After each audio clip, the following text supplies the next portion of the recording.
Dímelo familia, welcome back to another YouTube video. It's your boy Jonathan.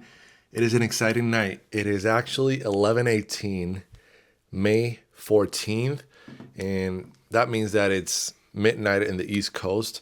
And you already know, if you've been tapping to the music industry, one of the best, if not the best in the game. Drake is finally dropping his Iceman album. Now, he's been doing a huge rollout, and it's been a very creative rollout, honestly. He's done 4 live streams, the 4th one being earlier tonight. And basically, it's just building anticipation, building momentum. He had an ice sculpture in Toronto, which he had said that he was going to add the release date inside of the ice sculpture. When it melted, and that's when we would know what the date was for the Iceman album. And people were going crazy on social media. There was a streamer that was, putting fire to the ice, trying to shop down the ice. Eventually, they were able to grab a little bag, and inside the bag is where there was this kind of photo book of creative inspiration for the album, and one of the pages said Iceman May 15th, and that's how we got here. Well, not right now, but to episode 4. Episode 4 was announced earlier this week, and it was going to be on May 14th at 9:45 Eastern time. And I just finished watching that episode about an hour and a half ago. That episode was the build up. It's kind of like the preliminary fights before the main event card.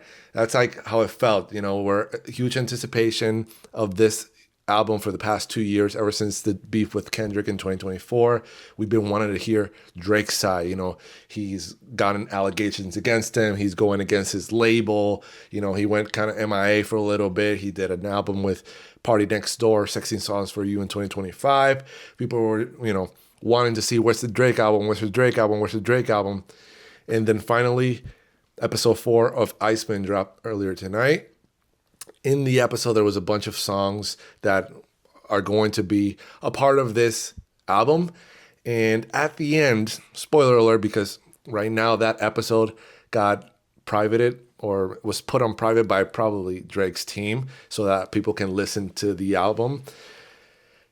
At the end of the episode 4, Drake, over the past 3 episodes, let me just go real quick. Be patient with me. We got a long night ahead of us. Throughout the first 3 episodes of Iceman, he has been carrying a bag. It's kind of like a crossbody bag, but he's been carrying it on one shoulder. Now, the resemblance, it could have a meaning of, that's his bag. Drake is about to get in his bag. So we don't know what's in the bag. We just know that he's been carrying it. There's been Pinocchios following him, or people that are, telling lies about him. In this case, he's making that kind of parallel to Kendrick telling lies about Drake. And we see Drake carrying this back for the first 3 episodes. And at the end of episode 4, spoiler alert, he opens it up and takes out a hard drive in the color red. And then in the screen you see, he put the words, "I made this." Then he grabs something else, another hard drive in the color green, and it says, "And I made this." And then he grabs the third one, and it's blue, and he said, and, he puts basically the album titles, and then he said, "All 3 albums dropping at midnight." What? Brother, I thought Iceman was just one album. Drake is dropping 3 albums tonight. Yeah, you're hearing me clearly, probably echoing because it's late at night right now. Drake is dropping 3 albums right now. They're live. That's what we're about to do. And my intentions was to do first listen album reaction to Iceman, thinking it was just gonna be one album. So it's gonna be a long night because we got 3 albums to go and do. First one that we're going to do for this video is going to be Iceman, because that's, the whole point, and the rollout, it was for this one. And then the next 2 videos, we'll do the other 2. But yeah, there's a lot of anticipation. There's been a couple leaks happening yesterday and over the past week or so, people speculating what features are going to be in the album, some of the lines that Drake is going to be jabbing at Kendrick, jabbing at, LeBron James, DJ Khaled, Joe Budden, etc.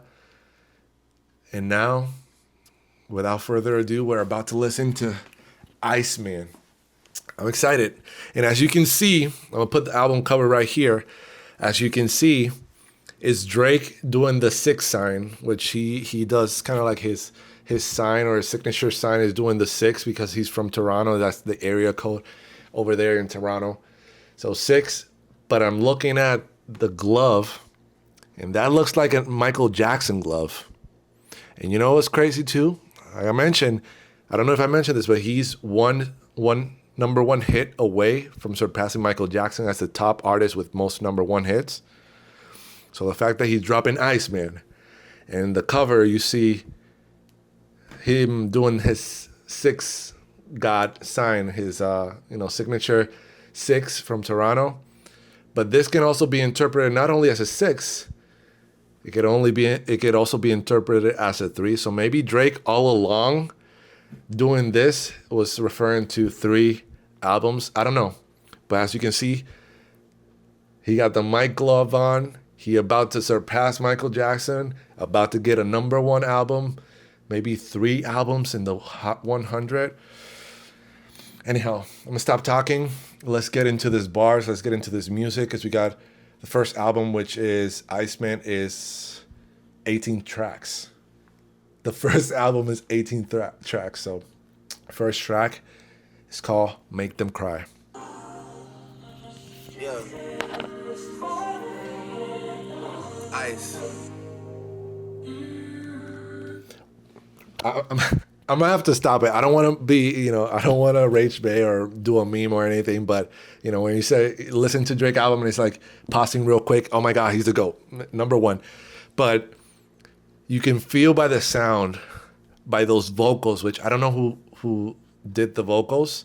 Sounds like a Majid Jordan did the vocals, but we don't know who made the vocals. But given the title "Make Them Cry," it's giving introspective vibe. And one thing we've known about Drake is that he has set a standard of doing intros and outros. Drake has done a great job of the first song in the album sets the standard of what the album is going to be. And then at the end, he makes sure to go back into the introspective vibe to close out the album. So the fact that you're, feeling the song, the vocals, setting the ambiance, and anytime Drake says, yeah, you already know it's about to be a classic. So let's get it. Yeah. Yeah. What died back in 2024 was a big piece. So it's like the shit is me, but it isn't me. Y'all keep on asking me what it did to me. That's what it did to me. So from the get-go, you can listen to the way that he's singing, the way that he's rapping this first song. He's going into that introspective that we love about Drake, and I personally love it because I'm always thinking, reflecting on the past, reflecting on how can I become a better me and a better version for not only myself but my partner, my family, the world as a whole. So the fact that Drake makes that reference of like 2024, which is when he had that beef with Kendrick, and the world was pretty much the whole music industry was against Drake, trying to take him down. In this song, he's setting the tone and saying, like, a lot of people been asking me, how does it feel? How does it feel? And this is how it feels. And that's what Drake was saying. When I dig deep, they say dig deeper. Tell us how it felt to meet the Grim Reaper. This album better have some big features. Well, sorry to burst your bubble, but I'm all alone for my mental. That Grim Reaper saying like, you met your death, like Kendrick killed you, right? And it's talking about like, your album should have features, etc. And Drake said, nah, it's bad that I'm busting your bubble, but this is so only me. So I like this vibe, and I see that there's a beat switch, which is classic Drake. Niggas wanna talk about a battle, I'm battling patience. Nigga, I battle frustration. I'm about to turn 40, dog, I'm battling agent. I'm battling the fact that the album ain't even dropping already. Their ass is complaining. My dad got cancer right now, we battling stages. Trust me when I say there's plenty things that I'd rather be facing. Ooh. Damn, I got chills listening to that bar. I heard it in the live stream because that was one of the songs that was in the live stream. But now, like thinking about it deeply, we haven't heard Drake talk about his father in this manner. Obviously, he has talked about his parents' relationship for many, many years in all his albums. But this is where we realize that he's battling a lot of things. People think that it was just the beef. No, he's battling himself. He's battling patience. He said that he's battling aging. He's about to be 40, so he's battling aging. He's battling you know the industry, the labels, the radio. He's battling everything. And now with his father, with his family, they're battling his father being having cancer, and they're battling it in stages, which is crazy because cancer has different stages. Stage 4 cancer is typically the one that I believe is terminal cancer, that pretty much there's no turning back or no cure. I think that's kind of like where you're almost at the end. And for him to go deep into talking about that and putting it out on the world, and just talking about this first track and getting already into introspective, talking about the beef, mentioning people wanting features in his album, him talking about how he felt about the beef. People are asking, how do you feel, Drake? And this is where he's talking about how he feels. He's battling a lot of things. So in this song, and even the way that he's rapping with the subtle vocals supporting him, and the beat kind of keeping that cadence, you can see this is kind of like a timestamp Drake, where Drake is rapping and keeping that pace, but he's dropping bar after bar after bar. But not only that, he's taking you deeper and deeper into what's going on in Drake's head and in Drake's life that people don't necessarily realize, because we see him as this big artist that he's untouchable and nothing affects him. This track right here is telling you that he's a human, and that he's battling a lot of things.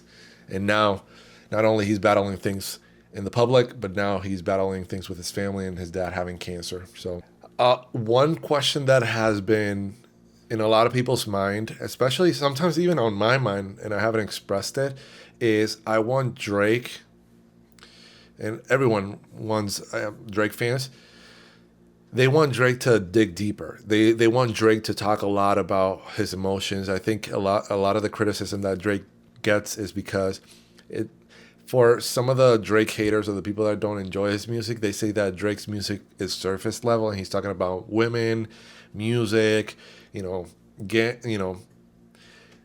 rap shit, that type of stuff. And at times people think that is surface level because they don't listen to the lyrics as they do with other artists, where they listen to the lyrics. Oh my God, this is a double, triple, quadruple entendre. You don't think it's deeper, man. You gotta.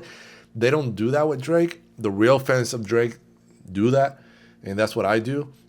But there's a lot of people that are constantly questioning, like, Drake, you gotta dig deep. You gotta give us more than the surface level, going in the club, spending money, going to the strip club and being with women and this and that, and spending money on this, being in the Missoni at the BB Lows, and all that, in a yacht and in the middle of the ocean, flying to Turks and Caicos, all those things. People want Drake to dig deep, and I think the fact that he listens to his audience and he's going in already and saying, yeah, just ask and I'll dig deeper. So that sets the tone for this first track, Make Them Cry. So now we're gonna go to the second track of this album, is titled Dust. All the numbers are final, no t-shirts, no vinyl. Y'all about to make me Richie like Lionel, for real. The fact that he said, I'm gonna break the news for you, the numbers are final. Now the question is, what numbers is he referring to? Is he referring to the number they actually figured out a deal and the numbers are final? They settled on a deal to close out his contract with UMG and those obligations that he has. But when he's referring to t-shirts and vinyl, a lot of people in the music industry, they do bundles. They release an album, but they drop merch. They drop vinyls. And even when they go on tour, you see people having the merch outside, merch inside the concert. They have the vinyl records to kind of boost sales and boost pretty much how much money their tour or that particular rollout or album is doing. And the fact that he said, I'm gonna break the news, no merch, that's what he's referring by t-shirts, no vinyl, but he's gonna do numbers. He's gonna be rich like Lionel Richie, the artist. That's a nice bar right there. That was tough.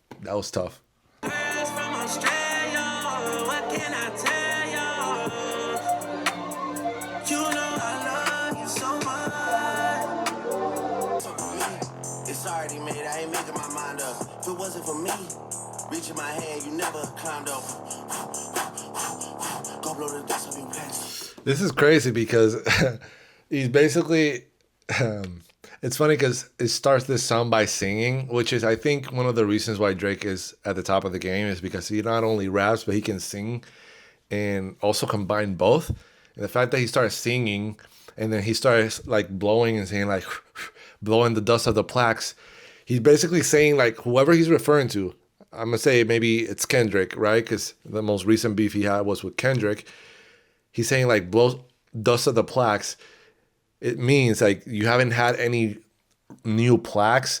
You're blowing dust of the ones that you have because you've had those years and years ago. So you're blowing dust, kind of revisiting those old plaques because you no longer have new plaques like Drake has. So that's kind of like that flex that Drake is saying in this song, and kind of like going into that Drake consistent rapping is what I enjoy.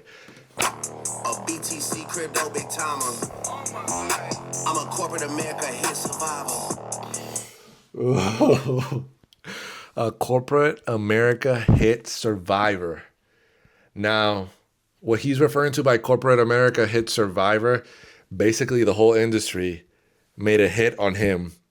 You know, the 20B1 where Metro Booming and Future did two albums called We Don't Trust You. Was it Don't Trust You and We Don't Trust You? We Still Don't Trust You or something like that. They made two albums, and then one of the songs was Like That, which is where Kendrick was featured and kind of not started the beef, because the beef was sizzling for many, many years between Kendrick and Drake with subtle lines or subliminals. But that Like That verse where Kendrick kind of said that some references to For All the Dogs, and Drake at the time had an album called For All the Dogs. That's kind of what made it like, oh, we know he's talking about Drake. So the fact that, not only that, but Rick Ross tried to make a diss song about him, A$AP Rocky, Future obviously was in some of those tracks, and a lot of the industry was trying to hop on this bandwagon because they were like, we can finally take the giant, we can finally take down Drake.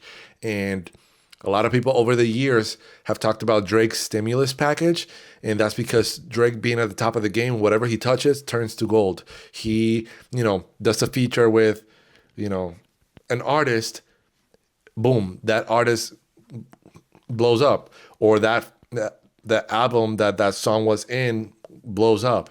And whatever Drake puts artists on in his album, those artists grow and earn money. That's why the fact that he's saying corporate America hit survivor is because that's what he's currently in a lawsuit for, right? Because he was suing his label for boosting the kind of the reach of Not Like Us and making it bigger than it was, to basically hinder and destroy the image of Drake, so that way UMG, Drake's label, could have leverage when negotiating Drake's contract, which at the time I think it was $400 million, and I think Drake was able to recoup that in a year, which is crazy. So Drake wanted to negotiate a bigger amount, but the label was trying to, this is all allegedly, right? There's still lawsuits, and there's still a bunch of things getting handled, and that takes time. But that's what Drake is saying. Like, the entire industry, the whole corporate America, the whole music industry, labels, artists were going against him, hopping in the wagon, going at Drake, try to take him down, and he survived because after the beef with Kendrick, after Kendrick singing "Not Like Us" in the Super Bowl, even though that he could potentially may have had a lawsuit because if he referenced Drake, being, those allegations that are in the "Not Like Us" song against Drake. He still did the song in the Super Bowl and had his year and won Grammys on it and all that, and did a whole like pop up in Los Angeles. He was going crazy. After all that, still Drake was the most streamed artist. He was still somehow making numbers with still album from Take Care from 10 plus years ago was still in the charts. Like it was crazy. So that's why he refers to like he is a corporate America hit survivor, because they try to put a hit on him to diminish him from being number one, but also to kind of leverage and be like, hey man, your image. We can't give you this probably 500 million or maybe $1 billion deals, because Drake has been saying a lot on his songs. I give the labels bills, like the two women standing next to B, and he say, I want to see my B inside my circle, like I'm getting graded, like he wants to get to $1 billion. And I think maybe he wanted this in the proposal for his new contract, and maybe the label was like, yeah, we can't let Drake get above the industry, so let's bring it below and try to like figure out a way to taint his image so that we can leverage and be like, man, it's a gamble to risk and put in an investment on you, so we're just not gonna give you that amount that you're asking. So that's all, once again, allegedly and speculation of what I think Drake is referring to by saying corporate America hit survivor. So he's addressing things. He's addressing how he feels about the beef. He's addressing how his feelings about the whole industry going at him. And this is just the second song, and I'm already like a 30-minute video.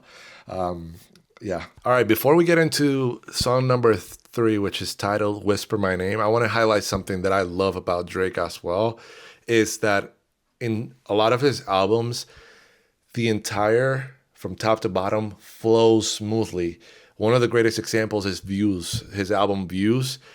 Every song meshes together. So the end of one song is the beginning of the next. So it feels like everything is cohesive, everything is together, and kind of bringing that theme. So the fact that from Dust, let me go back to the end of that song so you can see how it transitions into the next song. So this is the end of Dust.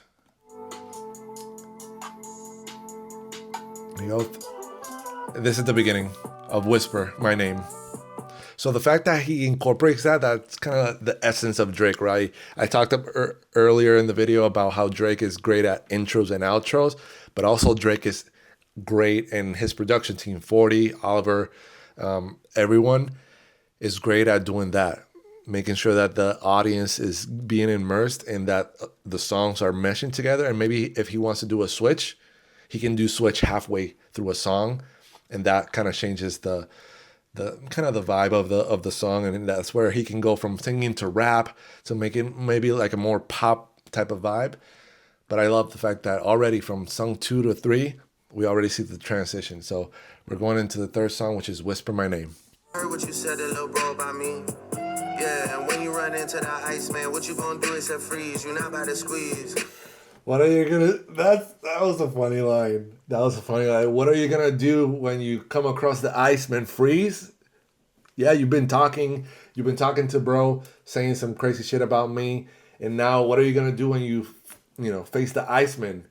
You're gonna freeze and not do anything, because it's all speculation until it's time to be, in person and not on Twitter and not on like social media or having bots or whatever. No, we're face to face now. What are you gonna do? Freeze. That's funny.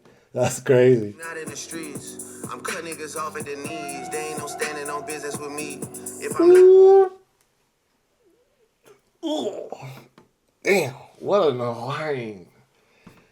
I'm gonna cut them legs at the knees so they can't stand on business with me. And what he's referring to is not standing on business like, following through with what they say on social media or whatever. What he's saying, stand on business with me, it's like they're not going to be at Drake's level of making hits. And that's why he's like, with these songs, Drake is alluding to the fact that with this, I'm cutting them at the knee so they can't stand on my business. And standing on his business also could be a reference of being on top of Drake or overcoming Drake and becoming number one. So that's why he's like saying like, I'm gonna cut them at the knees so they can't stand on business. So they can't, overcome Drake. They're gonna be under Drake because Drake is number one. That's what he's referring to. Crazy. These boys dress up and think that they somebody. Shit is like Comic-Con. My YGs are fasting and praying. You lucky it's Ramadan. Otherwise they would be posted outside like the Pentagon. You niggas be hitting the net for some love. You a tennis ball. This is a crazy reference because there's a song where Drake, I forgot where it was. I'm blanking out, but Drake says, "Stories about my life hit the net like a bad serve." There's a song that he references this. So it's funny that he now talks about, like, I had to take a second to think about this.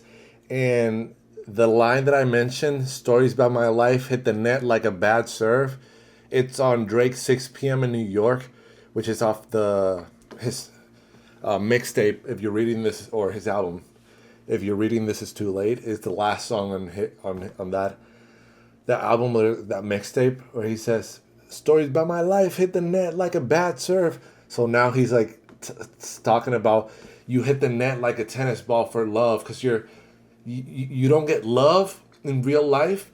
That's why you got to go to the internet for the people, for the bots, for the other people. People. Basically, you're seeking love from the internet.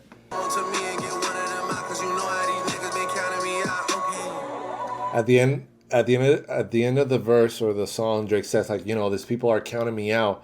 And throughout the song and throughout the verse, Drake is talking about whispering my name, and the sample that he has in the song says,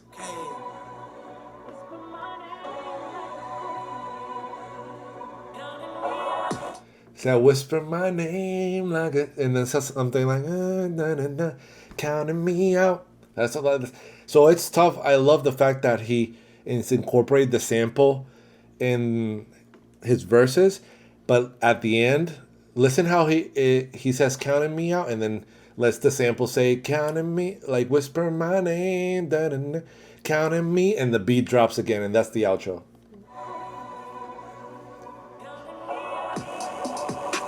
That's tough, bro.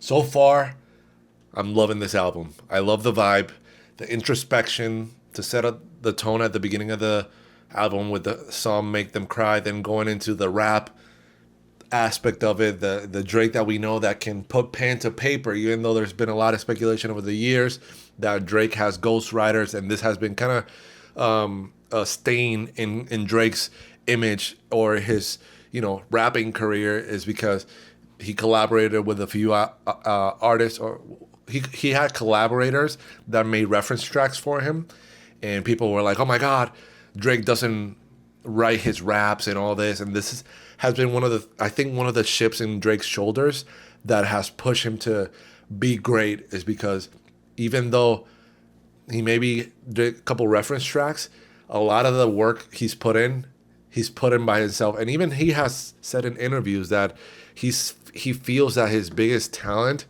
is writing, and he writes for other artists. He writes for Kanye West, and I feel like him talking about rapping and introspective, it's making that reference like, hey, I'm still slick with my lines. I'm putting pen to paper. Like, this is me. That's why I think he also wanted to have a solo project where it's just him focusing on rapping and having his production team cook up the beats, but he's the one spitting and the one writing. And at the end of episode 4 of Iceman, you see that he's singing a song in the studio, and then kind of the song ends, and he's like still rapping like out loud, kind of like seeing where his song is going to take. Then we see him like writing on his phone. Then we see him sit down at a table or at a desk and writing something on a paper. We see him kind of like walking around with his phone typing, and kind of like drawing inspiration and also showing the people, hey, a lot of y'all say that I don't write and that I don't write my raps. This is me showing you the behind the scenes. And he said it at the end, I believe the first song, BTS, like I haven't been discovered my whole career. Like he's making that reference like, hey, my entire career I've been rapping, and now you're seeing behind the scenes, behind the curtain. So that was tough. So now we're gonna go into song number 4, which is Janice STFU, which might mean shut the fuck up. Actually, might not. Doesn't mean that. It is that. And my shit came with the heat seats, baby. Swear my label gotta free me, baby. Now this, once again, I believe, actually, and I'm gonna be honest with you, I think all these songs, he previewed them in the live stream, because I remember a few bars from Make Them Cry, from Dust, maybe. I feel like, and then the next one is going with Future Molly Santana, which appeared on the live stream. So he said, and I want the label to free me, baby. Now, like I mentioned at the beginning of the video and throughout the video, Drake is in current litigation against this label, and trying to figure out like getting a deal to be made on making either the label confess and say that they boosted Not Like Us to hurt Drake's, image, to be able to have leverage when negotiating his next contract, because they knew that Drake was going to be big and possibly $1 billion artist, so they wanted to avoid that. So the fact that Drake is referencing in this track "Free Me," like that's also Drake putting himself in a position where he's saying like he wants to be free from the label. And I think this is probably one of the first time that Drake has said like he's being gate kept by the label. And like I mentioned, he needs one album to fulfill his obligations, I believe, with UMG. Now, the fact that he decided to drop 3 albums is very, very interesting to me. So I think, once again, Drake is a very calculated person, and he has his team around him and lawyers and all that. He's constantly thinking about the next 5, 10, 15 moves. Now, my theory is that maybe he knew that he needed to fulfill an album for his obligations with UMG, and he decided, how about we leak some songs that are going to be in the album to see how the market reacts to the songs that, I'm dissing LeBron James, dissing Kendrick Lamar, Joe Budden, whatever, blah, blah, blah, and see how people love those songs, and that's going to be a part of an album, and that'll fulfill the label's contract with Drake about the different certain albums. But in addition to that, I'm going to give the label, I'm going to drop 2 additional albums, because then Drake can leverage that and be like, I fulfilled my contract, and I also gave you 2 more albums. Now I want to go independent. Now, if Drake goes independent, and there's a line, I don't know, let me see if it's in this. So it's not on this album, but it'll probably be in one of the other 2 albums. There's a track that leaked yesterday titled 1 a.m. in Albany. And I believe, was it on that track or on another one? I think it's Hasta La Vista or something like that leaked, where he's talking about referencing Russ. And Russ is an independent artist that has been doing numbers for many, many years. And he's been doing independent. He's doing no label. He's been doing it by himself. And he's been able to, build a massive audience. I love Russ and, his album. And I've been listening to him since Losing Control when I was freshman year of college. And Russ has done it independent. So the fact that Drake referenced Russ, who's independent, and also Drake is talking about free me, baby, talking about wanting to be free from the label. I think Drake fulfilling 1 album and then adding 2 additional ones is to have leverage if he wants to take his label to court and get out of his contract, or maybe of the ability of them forcing him to renegotiate another deal and getting basically jailed by the label. And that's what Drake is saying, like, hey, I fulfilled, I did my Iceman. Here's the album that fulfills the contract. And actually, I'm gonna give you guys 2 more. What the hell? But then he can be like, Judge or whoever, or he can be to them, hey, I gave you guys 3 albums. These 3 albums gave you numbers. Now I want to go independent. Because dropping these 3 albums will show the label. Not only the label, Drake, like once again, Drake is playing a game ahead of the game. 4D chess. Drake is going to, with dropping 3 albums in one night, which I don't think that's ever been done, Drake is going to do numbers. And that's going to show not only the label, but the public that he can do it by himself. And this specific rollout, doing these live streams, leaking songs, dropping songs on his random, his Instagram plot twist, and doing leaks and things like that. I think maybe I would say probably like 20% of the leaks are maybe leaks. I feel highly that 80% of the leaks are purposeful. Drake's team leaks the different songs just to see how the market reacts, see if people love the vibe, people love the track, and then they'd release it. And they also circumvent the label, because then they're like, oh, if the label comes at Drake, oh, you released this without, you weren't supposed to release this song. Drake can be like, what do you mean? I didn't release that song. Could be AI. Someone random could have done a Drake song or whatever. AI create a Drake song with this type of vibe, blah, blah, blah. And it's not tied to Drake. And Drake has his safety net. So there's a lot of chess that's happening right now. I'm excited to see how it stems from here. But that's a little bit of that whole spiel. Is basically Drake is referencing in this song, "Free Me, Baby," because he wants to be independent or get out of the label, because he understands him. Maybe he's not gonna be bigger than the industry, right? Or the corporate giants or corporate America, and he knows that I think now Drake has realized that he could be bigger independent, and I think that'll shake down the industry. And when he talked about Red Button in Scary Hours 3, where he's like, if I press this red button, dog, everybody having gated, maybe the red button meant going independent.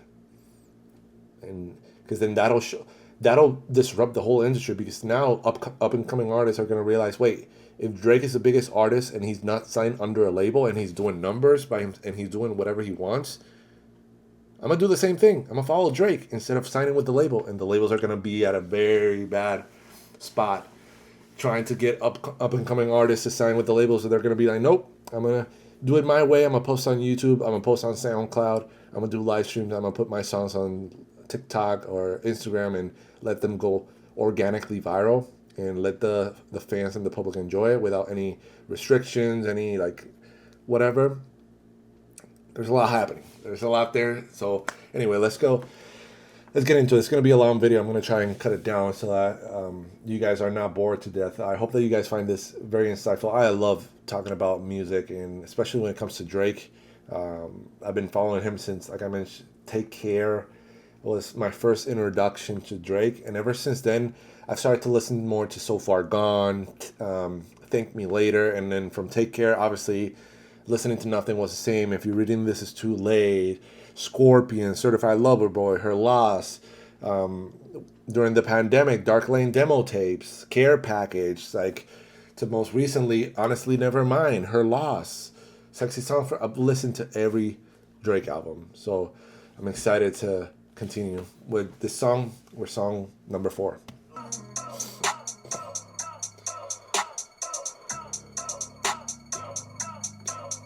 Hey, one thing about Drake is that he lets that beat in the outro roll, and it makes me feel like I'm rapping with Drake. I'm gonna be like, yeah. This is song number 5. It's called Ran to Atlanta, featuring Future and Molly Santana. Now, I saw Future, and I was like, why is Future on this track? Wasn't Future dissing Drake? And now he's back with Drake, I'm confused. So, I don't know. Maybe they made out. Everything is good. I don't know. We'll see. We'll see what this song is about. You know what I'm saying? Atlanta, tell you about my run, you know what I'm saying? Ask Pluto Bank of 21, you know what I'm saying? I done put up half what's done is done, you know what I'm saying? Okay, once again, the song leaks into the next song or blends into the next one. Honestly, so far this album, that's the song that I least enjoy. I like the way that Drake kind of like aligned with the beat and kind of the flow. I just once again I don't know why Future was in there, honestly, but and that's Future being Future, right? He doing his same kind of style of rapping. Molly Santana was a nice kind of spin. I don't know who Molly Santana was, but then I look her up. She's a American rapper and singer. The fact that she said Molly Santana, the new Hannah Montana, that was a tough bar that she said. So it was a nice mix to kind of incorporate. Once again, Drake likes to put on artists, especially female artists, and to put Molly Santana, which I haven't heard, opens up also new audiences to her music, especially if she's dropping an album soon. That gives her more listeners and more reach to her album. But honestly, this song, good vibes. I like Drake's style when he's rapping and kind of doing like the like kind of like braggadocious and kind of style of rapping. But I don't know. I don't know. So far, that's the one that I least enjoy. I like the beat though. The beat slaps. I don't know. All right, the next song is song number 6, and it's called Shabang. Yeah. Ice. Yo. Manish on the beach, Shabang. All of my ops, they dead. Why do they gas me up? Where does it go? My head. How much I got? A lot. Don't leave again, I won't. Thinking of trying me, do like Bryson, pussy ass nigga, and don't. Can I forget? I love that though. That song was on the live stream, and he did this bar for like giving a shout out to Bryson Tiller, which is one of my favorite artists. And Bryson Tiller, the song that kind of blew up and put him on the map was a song from his debut album called Trap Soul in 2015. But the song specifically that Drake is referencing actually was in SoundCloud before it made it into Bryson Tiller's debut album Trap Soul. And it's called Don't. The song is called Don't by Bryson Tiller, and Drake references it right here. Don't. Can I forgive? Can I forgive? I can't. Pussy ass nigga, and don't. Wait. Can I forgive? Thinking of trying me, do like Bryson. Do like Bryson Tiller. Ass nigga, and Don't. And because in the song, there's a part of the song, and the song is like, the title is Don't, right? But there's a part of the song towards the end where Bryson Tiller lets the song, like the beat go, and it kind of has a build up of like, I don't even know how many seconds, and then he says, "Don't," boom, and then the beat drops again. I'm gonna see if I can look it up so I can give you like a better explanation instead of talking about it. This right here.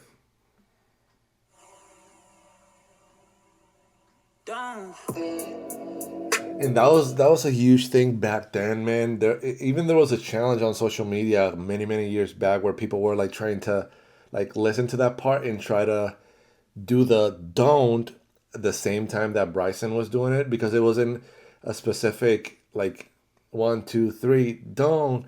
It was like a specific count to go with the don't. Let's see. Don't. So yeah, it's funny that Drake made that reference of Bryson Tiller, which is huge because I love Bryson Tiller.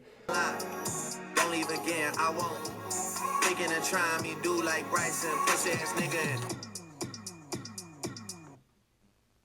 don't. That's crazy. See, I'm telling you, that's hilarious that he did that reference of the song. Oh my god, that's funny that he did that. And once again, one of Drake's core fundamentals is letting the beat at the end. Once he drops you with all those bars and he's like going at it, bah, bah, bah, bah, and then he's like, don't, and then bah, bah, bah, he lets the beat go. And what this allows is you to kind of sink in the song without moving into the next song. And it just gives you time to process what Drake just told you and what he rapped. And it also kind of like, it's a vibe. It lets you flow with the beat and kind of be immersed, not only, your auditory by listening to it, but letting your body kind of like experience and being like, that this beat tough. And then once you kind of, it's the outro of that song, and you kind of take it in, take the beat in, man, those bars that Drake said. Then you go into the next song and then switch up the beat or whatever the case may be. So now we're going to go into the next song, and the next song is Make Them Pay. This was also on the live stream as well.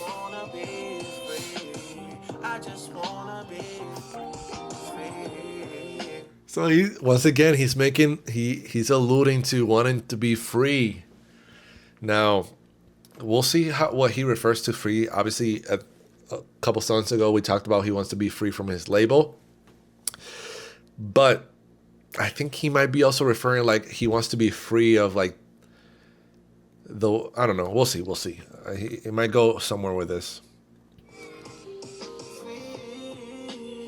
Free. I love Drake, man. And that's what Drake also, one of his core fundamentals or core principles is that he can rap, a lot on a song. And then he understands, man, I can't just be rapping in these tracks in this entire album. I got to let my audience take it in and have time to breathe.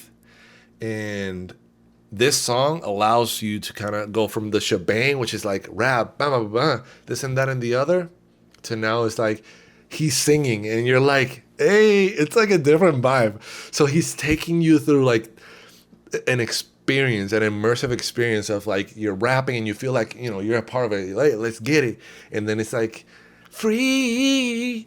It's funny, but it's just the essence of Drake. That's what makes him who he is, man. The ability to appeal to his rap audience, still having the singing audience and having the introspective audience as well, all combined in one track. So that's pretty cool. All right, let's see. Albany Marina, they done served us 100 subpoenas. I done got my shit inside arenas like Gilbert Arenas. I remember lobster ravioli up at Serafina. Let me go back to that. I might have to, after the lyrics appear in Genius, I might have to look at that first line where he said, Albany Marina, they done serve us 100 subpoenas. Now, if I'm not mistaken, subpoena is like you gotta speak in court or something. Maybe I'm wrong. It's a formal legal document that orders a person to testify as a witness or requires the production of documents, records, or other tangible evidence. Yeah, so it's kind of like they have served Drake 100 subpoena, like they want him to testify on different cases. So that's an interesting way to start the song, and then he goes into this thing that might slip or go over people's head. Let me see. Look, Albany Marina, they done served us 100 subpoenas. I done got my shit inside arenas like Gilbert Arenas. He said, "I don't got my. I've been. Well, let me go back. Subpoenas. I done got my shit inside arenas like Gilbert. I don't got my shit inside arenas like Gilbert Arenas." Now, those that know, if you're a basketball head like I am, Gilbert Arenas played in the NBA, and there was a situation many, many years ago where he brought a gun to, I don't know if it was in practice or an NBA locker room, and that's where, like, I don't know if he got suspended or fined or what the situation was many years ago, and it was all over the news and people talked about it, and still to this day, every now and then, it pops back up, and it's also referenced in different tracks. People like make that subtle reference. But here Drake is referencing that. He says that maybe he's referring that he has. Let me see.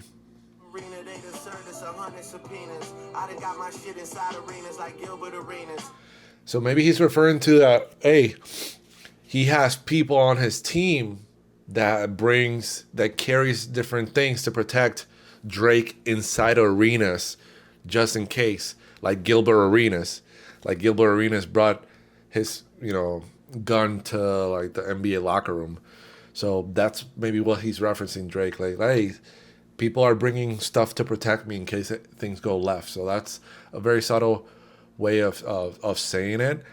In Albany Marina, I wonder if Albany Marina is a court or something. Let me look it up real quick. Marina. So it's it's a marina in the Bahamas. So interesting. So maybe they've served him. Maybe they've served him subpoena while he's in the Bahamas. I don't know. Maybe that's what he's referencing. But you wouldn't catch it unless you knew you were from the Bahamas and you knew about it, or you did just like I did and looked it up because I was curious about what that was. So now we know that Albany Marina is a marina in the Bahamas. So that's what he's referencing there. And he started that because he wanted to talk about Gilbert Arena in arenas, marina arenas. So he wanted to make that scheme and that rhyme, those bars together. Albany Marina, they've served me 100 subpoenas. Marina subpoenas, marina subpoenas, and inside and I got my shit inside arenas like Gilbert Arenas. Marina, subpoena, arena, arenas. So it's kind of like a nice little continuing that same structure. So that's pretty tough. Industry is really evil. And I face the way they paint me, but it hurts just like the Philly Eagles. LA love the sound. Whoa. Let me go back to that. Sometimes you gotta pay close attention because he raps out of his mind. Like, industry is really evil. I face the way they industry is really evil. Now that's setting up that eagle line that's coming up next. But it hurts just like the Philly Eagles. Wait. And I face the way they paint me, but it hurts. I face the way they paint me. Just like the Philly Eagles. Just like the Philly Eagles. I'm trying to I face the way they face paint. Maybe he's referencing, this is what my thoughts are. He said that he's facing the way they paint him. Like the way that there's all these allegations painting Drake in a certain way, right? Drake is saying he's facing those head on, right? He's saying I'm not, that's false. So he's facing what the industry is painting Drake to be, like a Philly Eagle. So maybe he's making reference to that Philadelphia Eagles fans paint their faces because they're, super fans of their home team, the Eagles. So maybe that's the reference that I think Drake is talking about there, how he's facing the narrative in the picture they're trying to paint of Drake being this, you already know the allegations. Face paint. Philadelphia Eagles. A lot of Eagles fans may paint their faces. Oh, it's a subtle reference and shout out to the Eagles, but also talking about, what the industry is doing against them. And that's why the line connects once. I'm sorry, man. It's just, this is so dope the way that Drake raps because everything is connected, right? Previous to this line, Drake says, the industry is evil, right? He sets that up. He's like, the industry is evil. I faced what they paint me like a Philly Eagle. So he makes that industry evil with the Philadelphia Eagle, evil eagle, makes that kind of rhyme. And then in the middle to connect them, he's like, I faced the allegations that the industry is doing because the industry's evil. Face paint, Philadelphia Eagles fans. That was a tough scheme right there. That was it. So sometimes there's bars that you gotta like sit on with and kind of pause and think about them, because at first glance or at first listen you wouldn't catch them. But that was a slick line, man. I rack up a tab in Chanel because I do buy everything like I'm Middle East. Oh man, nah, this is song 7. I got 11 more songs to go, but you got to give credit where credit is due. This is a tough scheme right here. He said, I rap. Let's go back. I rack up, you see the whole YMCA just like the village. YMCA, just like the village people. YMCA. These niggas measuring their dick size in millimeters. I rack up a tab Chanel because I do buy everything like. I rack a tab. These people, these guys are measuring their, their D's, trying to like in millimeters, like in small, right? Small measurements. And Drake is, he says, I rack. So rack means like a rack, like money. He has racks. He has a lot of money. So there's that rack aspect. And when he's saying he's racking, he means that he's piling up. He's racking a bill. He's like, put it on the tab. That's why he says, I rack a tab. I rack the country. I rack a tab. He's racking a tab. So he's spending a lot of money on Chanel. That's what he said. Middle Eastern, but I like the village people. These niggas measuring their dick size in millimeters. I rack up a tab in Chanel because I do buy everything like. I rack. This is crazy, man. I rack a tab on a Chanel bag because I do buy another country. Iraq, Dubai. I do purchase. Middle Eastern, but I realize Let's go back. millimeters. I rack up a tab in Chanel because I do buy everything like I'm Middle Eastern. I do buy everything like a Middle Eastern. Iraq, Dubai, Middle East. Come here real quick. That was slick. The fact that he flipped the Iraq with Dubai, with Middle East, but also talking about the Middle East, a lot of, Dubai is known for money and having a lot of wealth, oil and other things. So the fact that he's saying that I rack a tab on Chanel because I do buy like a Middle Eastern, like they spend money because it's, that's what they have, right? They spend a lot of money. So he's saying, while these guys are measuring in a small, they only have small portions, I'm racking big portions and buying like a Middle Eastern. But I realize it's gotta get a little deeper. Other than me talking about the way I'm flipping dough like Little Caesars. What, bruh, this is crazy, man. We're just on track 7. This is crazy. Deeper, other than me talking. It's gotta get a little deeper. Once again, I mentioned this earlier in the video, but people have been asking Drake to, dig a little deeper. The songs that Drake has are, surface level, buying stuff, women, cars, and then flexing. I got this Rollie, I got this 143 Rolexes in my collection. And then he's like, I got 40 acres or something like that, and flexing about that. So he's saying they want me to dig a little deeper. Like let's see the scheme. Me talking about the way I'm flipping dough like Little Caesars. Flipping dough like Little Caesars, man. Because you flip the dough when you're making pizza. Little Caesars pizza. Wait, let's. Everything like I'm Middle Eastern, but I realize it's gotta get a little deeper. Other than me talking about the way I'm flipping dough like Little Caesars. Flipping dough. He's referencing pizza. Little Caesars is a pizza joint or pizza chain. So he's saying that he's flipping dough, right? Like Little Caesars. But he's also talking about flipping dough. He's taking the money that he's making and flipping it, buying these Chanel bags. Like he's Middle Eastern, but he said, man, I understand now that I gotta dig a little deeper instead of flipping my dough like Little Caesars. And they say Drake can't rap.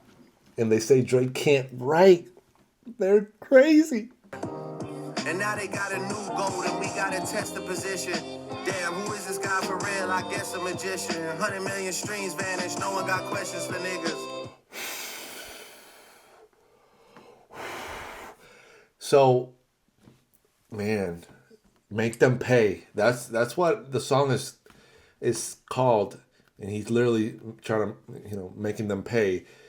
This song, what I'm understanding after he said that Little Caesar flipping the dough, he goes into a scheme talking, I think he's directing at Kendrick, talking about how don't call me, now you have to set up meetings like I'm a Russian and what, like shake my hand and like people or something like that. And then he talks about, this is huge, right?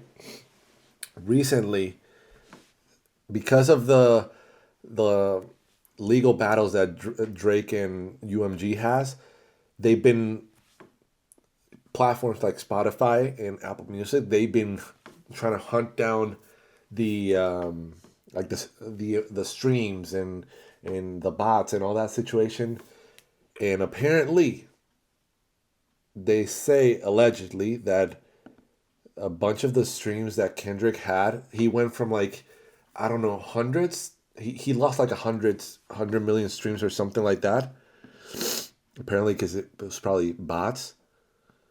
And Drake says here, he's saying like, oh, like 100 million streams, but nobody's questioning him. Let's go back to that real quick. If we being real, I can never forget you. So I think he's literally talking to Kendrick right now. As soon as you check in a prison, your niggas run and talk the whole for a second opinion. Me, I stood 10 T's and accepted the mission. Cause I much rather death than submission. How can you press the ignition and let some memories of the past affect your decision? Maybe he's addressing J. Cole. Because at the end of that scheme, he's talking about there's no big three. There's too many chefs in the kitchen. So he could be addressing both Kendrick and J. Cole. It could be J. Cole and then Kendrick. I don't know. Let me know in the comments. What are your thoughts on this little scheme? But he's talking about how you started the ignition and then kind of like, maybe he's referring to J. Cole. I don't know. Let me see. And let some memories of the past affect your decision. And let some memories of the past affect your decision. So maybe, I don't know what if he's talking about Kendrick or J. Cole. I love you because of the history, but if we being real, I can never forget you. I love you because of the history, but I'll never forgive you. Now, that's why Drake is such a great writer and a rapper, because there's a lot of lines where he doesn't explicitly say the name of who he's talking about, but whoever he's talking about knows that Drake is talking about them. So the fact that he's talking like, hey, I love you because of the history, but I will never forgive you. I feel like that's a J. Cole line. Like, there's love there because of the history, what we've done together. But the fact that you started the ignition and then backed out and let Drake alone, I don't know. Maybe that's, I don't know. And you never called me back, but destiny's written. For real. Fuck a big three anyway. There was too many chefs in the kitchen. Fuck big three. It's the whole thing. First person shooter was the song with J. Cole and Drake that was a part of the For All the Dogs album, Drake's album. And apparently J. Cole went on an interview and said that apparently that song was supposed to be Kendrick and Drake, but then Kendrick, I don't know if he couldn't do it, or I don't know what happened there, but then J. Cole hopped on the track, and then that's where Drake said Big Three, or I think maybe J. Cole was the one that mentioned Big Three. Is it Drake, K. Dot, or is it me, or something like that? And that's where it kind of triggered Kendrick to be like, motherfucker, there's no Big Three. It's just Big Me. So that's why I think that's what Drake is referencing right now. That maybe he started the whole thing about the Big Three. And then now Drake is saying, like, fuck the Big Three. Too many chefs in the kitchen. The mess to begin with. And now they got a new goal and we gotta test the position. Damn, who is this guy for real? I guess a magician. 100 million streams vanished. No one got questions for niggas. 100 million streams vanished. Nobody questioning.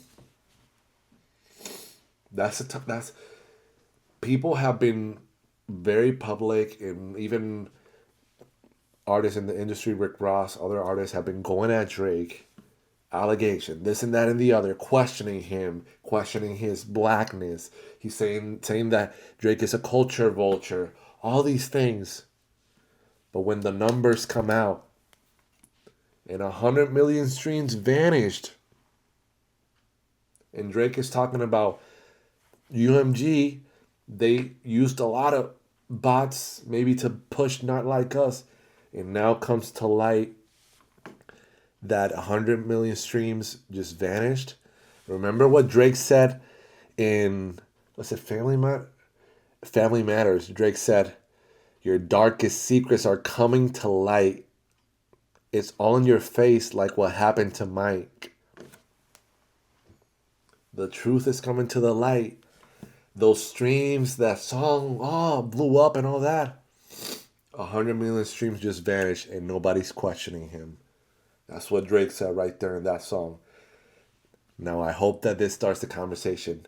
It's a very interesting point, and I'm glad that Drake is bringing it up, because by putting that in a song, it'll put it in the internet and it'll start conversation. What are those 100 million streams? And people know about the streams because they've seen Kendrick's streams go down significantly. Why don't they question him? Very, very interesting. Well, maybe I'm best as the villain, because I got real numbers on niggas who said they got billions. He said he got real numbers with guys that told him they got billions. Like, I got billion streams. All right. Drake has real numbers. Going back to that previous line. See, this is the thing with Drake. He's connecting you the bars.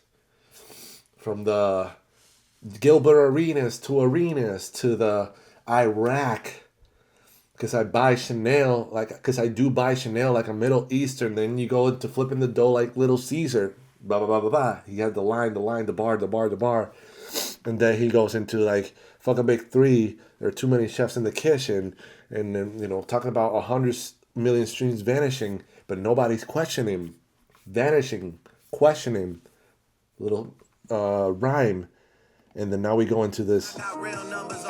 He got real numbers. Once again, tying the fake numbers that just vanished, 100 million. He's talking about that artist, Kendrick. He's talking about he has real numbers. Drake has real numbers. Because that's another thing that a lot of people have been talking about.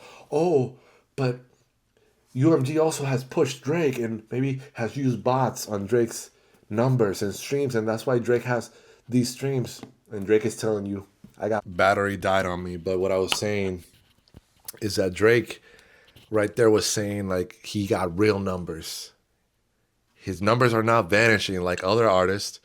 He got real numbers. So I know I've been staying a long time on this song, man. But this song, number 7, Make Him Pay, one of my favorite tracks so far. Because he's actually spitting, like he's talking. Making very interesting schemes. Like, this is a tough track. I was Aiden Ross with streams before Aiden Ross had ever streamed. And Cali, you know what I mean. The beef was fully live. You went halal and got on your dean. And your people are still waiting for a free. Now, this is a tough scheme that I caught on the live stream. He's going at DJ Khaled right now. And look at this line right here. Steam, but apparently everything isn't. I mean, the beef was fully live. You went halal and got on your deen. And your people are still waiting for a free Palestine. But apparently everything is in black and white and red and green. Yeah. I'm seeing everyone's true colors for real. I'm sensing a theme. No, I didn't understand the line when I was looking at the live stream. But I was like, Drake is referencing DJ Khaled. He talks about this and that and the other, but he never says free Palestine, right? But the reason why Drake said Palestine is because it was on that same rhyme scheme of in. So he wanted to keep that consistency and not lose you as an audience or as a listener. But he said free Palestine because I thought there was like a black. Let me go back. White and red and green. Yeah. And your people are still waiting for a free Palestine. But apparently everything is in black and white and red and green.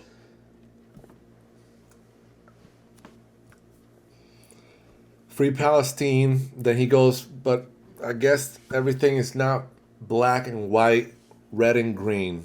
Now, at first glance, I think about, oh yeah, black and white. Cool. Oh yeah, red and green. Red means stop. Green means move forward. Green can mean money. Red can mean, caution, right? And then I was looking at the chat in the live stream, and I saw, I believe, let me look it up because I don't want to be incorrect in this, because that makes the bar even more profound. Let me see. Okay, here it is. I was seeing Palestine flags in the chat. Look at the colors. Look at the colors.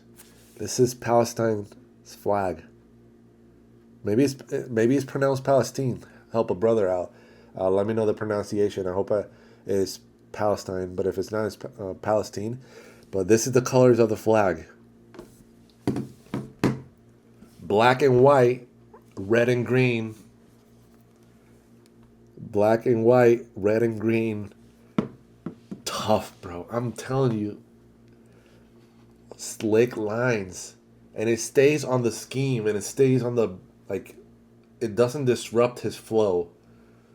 And he's still dissing, going at different people and going at them in ways that he knows that he can go at them.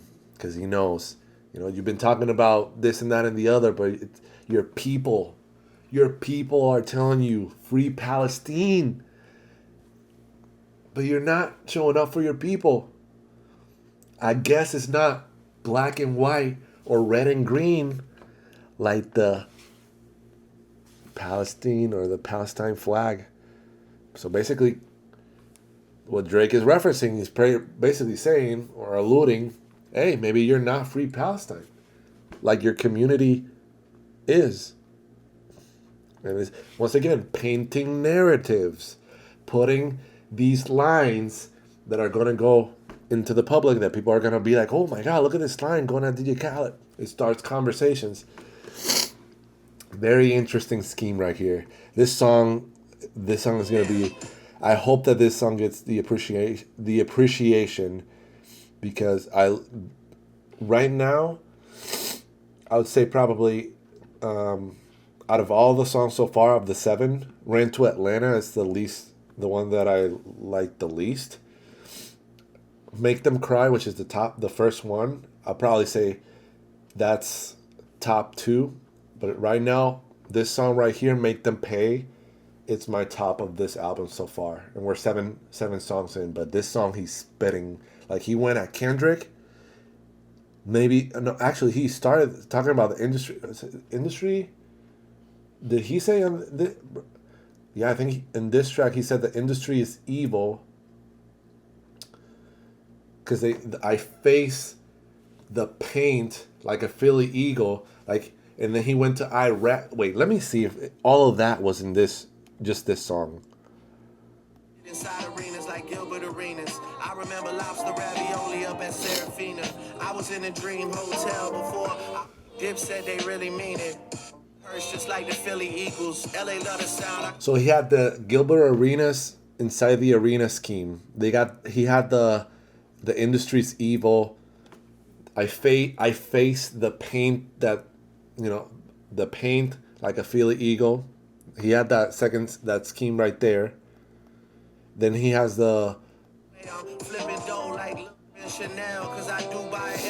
he had the Iraq scheme, like Iraq, because I do buy a Chanel like a Middle Eastern. He had that scheme as well. Then he has the flipping dough like Little Caesars. And he has a lot of a scheme about like buying the change from other rappers that they used to have in Virginia. That's why I'm very possessive with these dudes. But then the possessions that I have from them, like he went into a scheme right there that I gotta read the lyrics to pay full attention, but it's there. There's a scheme there. I just haven't processed it, but that was sick too. And then he went to, and then after that he goes into the 100 million streams vanish and nobody's questioning him. Nobody's questioning. Yeah, fuck teased and accepted the mission. Never called me back, but destiny's written. And then after that he talks about the big three, like, oh, it was all love because of our history, but now I'm not gonna forgive you. And then he goes into DJ Khaled and the whole Free Palestine. I guess it's not black and white or red and green. Palestine, red and green, Palestine. So that scheme right there, tough. Palestine, red and green, Aiden Ross and stream, because I've been Aiden Ross before Aiden Ross stream. Like, man, he's slick. And Khaled, you know what I mean. The beef was. And he said, and Khaled. So he named him. He probably said something like in Arabic or something like that. Still waiting for a free Palestine, but apparently everything is in black and white and red and green. Damn. I'm seeing everyone's true colors for real. I'm sensing a theme. I'm greater than everybody, like some shredded cheese. I'm greater than everybody. Greater, better than everybody, but also he's saying grater like cheese, because you grate the cheese. You take the cheese, you put it on the grater, and it shreds the cheese. Man. I was in a loop like a set of keys. Shout out to Cherokee. Oh man, I was in the loop like a set of keys, man. This is sky black, cause they was at my birthday when I was searching big booty ebonies. Jeez, now the penthouse in Bahamas is right next to Jordan like I'm Lebanese. And the penthouse. Wait, let me go back, man. When I was searching big booty ebonies. Jeez, now the penthouse in Bahamas is right next to Jordan like I'm. The penthouse is next. The penthouse in the Bahamas is next to Jordan. Now, maybe he's referring to Michael Jordan, but he's saying next to Jordan like Lebanese. Lebanon, Jordan, I can only imagine. I don't have to do my research, but I can only imagine that Jordan and Lebanon are next to each other. That's a crazy scheme again. And he's still in that Middle East, Free Palestine, Jordan, Lebanese. People say that he doesn't write, man. And apparently niggas' souls is for sale like the 7 Seas. I'm just gonna let that bar. They sell their souls like there's like 7 Seas, man. One thing I do want to highlight before we move into the next song, and I know that this song, Make Them Pay, has been a lot. I've talked a lot about it because there's a lot of schemes and a lot of bars in this song, but I want to highlight this real quick. The song is titled Make Them Pay. Now, it's an interesting contrast that he wants to make the people that have hurt him, the industry, Kendrick and possible other artists, and maybe other people, maybe relationship in his life, friendships that are no longer there. he wants them. He wants to make them pay, for everything that they did to him. And it's interesting how at the end of the song, Drake just says that he just wants to be free, right? So that contrast of wanting to be free, wanting Drake to be free, but he wants to be free while making them pay. So it's also interesting. Another thing that I'll add into that is that make them pay. He wants to be free, right? But he also wants the label to pay him for, I don't know, maybe the label owes Drake some money. Maybe they the way that they figure out this whole lawsuit and this whole litigation between Drake and UMG is by them coming together into a deal and saying like, yep, we're gonna pay Drake $500 million. That's gonna fulfill his contract, and then now that he fulfilled his duties with his album that he released, Iceman, and the other two, that he can go freely independent. Now, I don't know if the label will afford Drake to fully go independent. I don't know if that's possible. But Drake is making it public and making it known that his intentions are to leave his label and be independent. Now, whether the label is going to have clauses to avoid that happening, whether they're going to offer Drake an actual contract that Drake is going to possibly consider, I don't know if he will accept, because then Drake understands that once he's in the contract, he's tied and he's not free. I'm just going based off what I'm listening, man. It's crazy. It's crazy. Tough song. This is tough songs. This is top song so far in this album. Now that we're going into song number 8, we're going into the song called Burning Bridges. Now, he wanted to make him pay. He wants to be free. So now he's burning bridges. Now he's distancing himself from the people that made him hurt. He's maturing. He's evolving as a person. He's no longer tied to that toxicity of, they hurt me, but I'm still going to give him a chance. They hurt me and I'm still going to give him a chance. Nope. I'm going to make him pay. And I'm going to do that by leaving and being free.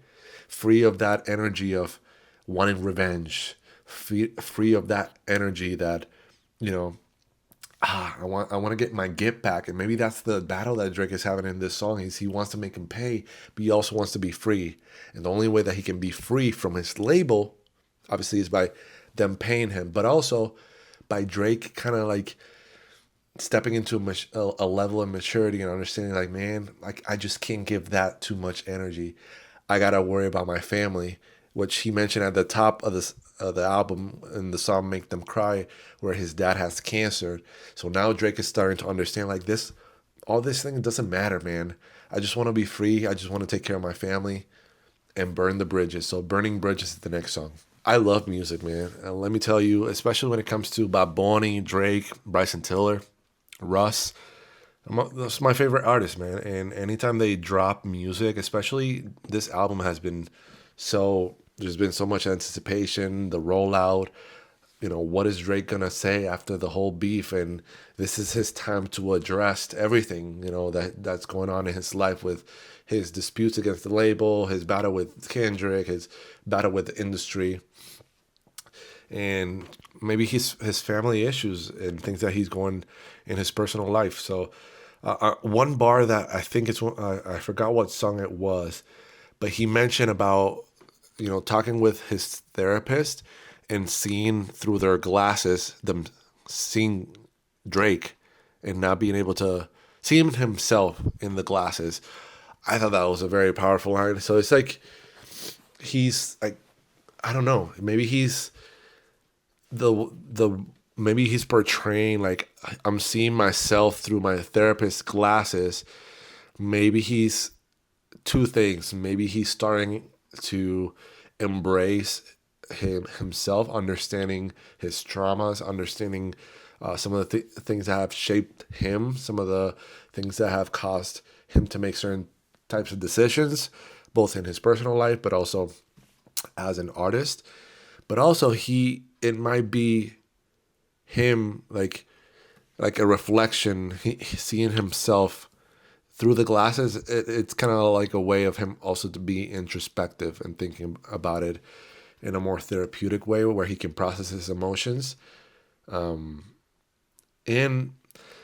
a way being vulnerable. Like him, I think he has alluded to this, that even with therapists that he's had, he doesn't fully express everything because he's afraid that they might use that against him. So there's a lot that Drake has going on that we might not necessarily understand, and because we're not in his shoes. But throughout these songs so far in this album, we are seeing some vulnerability. We're seeing a lot of vulnerability from Drake, and a lot of that battle between the part of him that wants to make them pay the people that hurt him, but also a part of him that's ready to step into the next chapter of his life, the more mature, the more, thinking about every decision that he's making from here on out moving forward is going to shape his future. He's going to shape how, he raises his family, the relationship he currently has with his parents. And it's very powerful the way that he's been able to capture this in just 7 songs so far.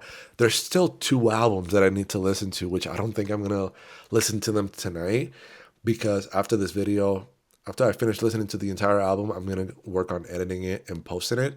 And I also don't want to listen to the albums just to listen to it and post them. No, I want to capture the video, obviously, but I want to dissect. I want to take you guys into my head and what I think about the music and some of the bars that people might think about it and be like, oh, this is some surface stuff, surface level, this typical Drake. In reality, Drake is like taking you behind the scenes. He's taking you a little deeper, and even, digging deeper, like he's alluded to in different songs. So that's what even us as fans wanted, right? We wanted that Drake that's vulnerable. And I think that even Drake has said it in a song in the past. He said, like, he said it in Churchill Downs. He said, I'm getting so rich, my music's not even relatable. Drake said it in Churchill Downs, the feature with Jack Harlow. And this is the way that Drake closes the gap with us and just being human and letting us know that he's a human as well. He's just not Drake, and he's not untouchable. He still has emotions. He still has problems. He still has things that he's going through on a day-to-day basis. Just because he's Drake and he has fame and he has money doesn't mean that he doesn't have the things that we are having in our day-to-day life. So just wanted to kind of take a moment to allude to that, because so far he's done a great job of being so vulnerable that I don't think I've seen Drake in a while do, which I really appreciate it, because obviously circumstances in 2024, the energy that he had was like, man, this guy Kendrick just popped out of nowhere. Now he wants to use the beef to promote his album. Oh, now he's gonna be Super Bowl. Kendrick just opened his mouth. Someone go get him a Grammy right now, and then Kendrick gets like a couple Grammys, and then Future going against Drake, Rick Ross going against Drake, Metro Boomin going against Drake, like everyone going against Drake, and that just puts Drake in a type of energy that's just like, toxic. And I think now that he has let the dust settled, he's understood that, hey man, I just want to be free. And maybe that's the reason why he also wants to get out of his label, because being in his label is still like, he doesn't feel like he can be himself as a creative, as an artist. He still has to be within a certain guideline and structure of like, hey, at the end of the day, the label is the one that's going to give the final green light of whatever Drake does. And yeah, so let's go into the next one. Song number 8, Burning Bridges. So totally different vibe so far in this introduction for this song, Burning Bridges. The previous one is like bars, dissing people. This is how I feel, man. And in this song, it's kind of like afterwards, Drake is like, man, burning bridges. Like, he's like, now it's more like that singing Drake, introspective, but a different type of introspective, more like singing. And even in the singing and the way he's like, burn, like he's extending those vocals. He's like, I don't know, there's like emotion to it. He's not crying, but the way that he's singing it, it makes you feel those emotions that he's feeling, and he wants to burn the bridges, and we'll see what that means in this song. Yeah, but they love me too much, yeah, I cannot. Yeah. Yeah. I push you niggas through the ringer. Yeah. You getting bodied by a singer, nigga. Yeah. I'm with nowhere like I'm Chris Kringle. Yeah. Your baby mama ain't even post a single. Damn. Where she at? Yeah. Where's she at? Your baby mama ain't even post a single. Yeah. I'm off a quay and make my body tingle. Yeah. Look in the mirror, see what talking get you. Now, I knew this. I just felt that when Drake was singing, I just knew this is not going to be the whole song. There's going to be a beat switch. And that's what Drake does good. Drake, he can start rapping and then switch the type of style of rapping that he does. But in this song, he starts singing. He's like, burning bridges, da-da-da-da-da-da. And then he goes into, boom, hey, you got body by it. Hey. So now he's like, in his vibe, right? And this is the different versions of Drake that he's embodying and letting himself kind of like just flow, the Drake flow. I'm off a quay and make my body tingle. Another beat switch.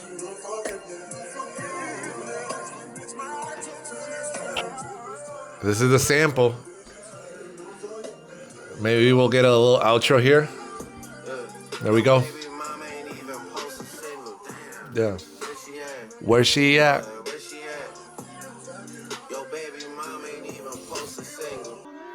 All right, now, that's a nice song. I like the vibe of that song. Where she at? Hey, it's just, and this was one of the songs in the live stream. Obviously, I think so far, all these songs, I feel like they were in the live stream episode, Iceman episode 4. Because for that Burning Bridges song, Drake was like singing with his squad. He was like, "Where's she at? Hey!" And they were dancing. And obviously, National Treasure. That's the song that I was mentioning earlier, that went viral before the album, and people were like, "Oh my God, is this the leak or this? Oh, this song is tough because it mentions like LeBron James, Kendrick, blah blah blah." So, all these songs I've listened to in the live stream. This one, National Treasure, I've listened to the most outside of What Did I Miss, which is coming up in a few songs. I think song 11 is What Did I Miss. Song 9 is National Treasures, which is the one that we're going to listen to right now. But yeah, Make Them Pay was rapping. That was song number 7. Burning Bridges was more of like a singing, and then like more like a vibey, hey, hey. And now we're going into National Treasures, and this is a rap song. So, man, different versions of Drake. That's what we love about it, man. I don't know if I introduced the song, but this is song number 11, National Treasures. Yeah. Now, the reason why this, before I get into the song, the reason why this song is so popular is because the beat was at the end of, I believe it was episode 3, Iceman episode 3, where Drake is in an airport and he's in an elevator with the bag, carrying the bag, and then this beat starts playing, and that's how episode 3 of Iceman, I believe it was episode 3, I feel like it was episode 3 of Iceman, that's how the episode ends, with this instrumental. And we hadn't listened to the bars until I think it leaked in social media, but the beat is what people were like, "Oh, this beat is nasty, Drake is gonna slide in this," and he actually did. Gotta light the tire up for this. Yeah. Okay.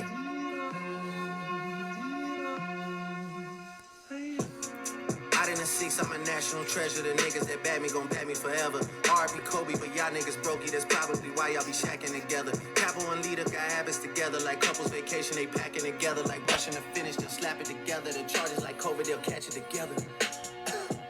I gotta go back, man, because you probably haven't listened to this song, and I want to capture some of the bars that he says. Gotta light the tire up for this. Yeah. Once again, every time that Drake says "yeah" or "look," every time he says one of those two things, Or number 3 is when he starts talking at the beginning of the song. He's like, oh, man, I'm in the Sony room at the BB Lowe's. I'm with my boy 40. And once he starts doing one of those 3, talking, saying yeah, or saying look, he's about to cook. And that's what we're about to do right now. So this is how he starts.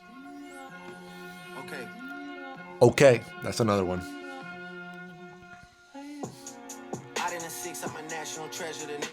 Now he says, hiding in the 6, I'm a national treasure. He's from Toronto, Canada. He's a national treasure, but he's hitting like a treasure. Double, triple entendre, something like that.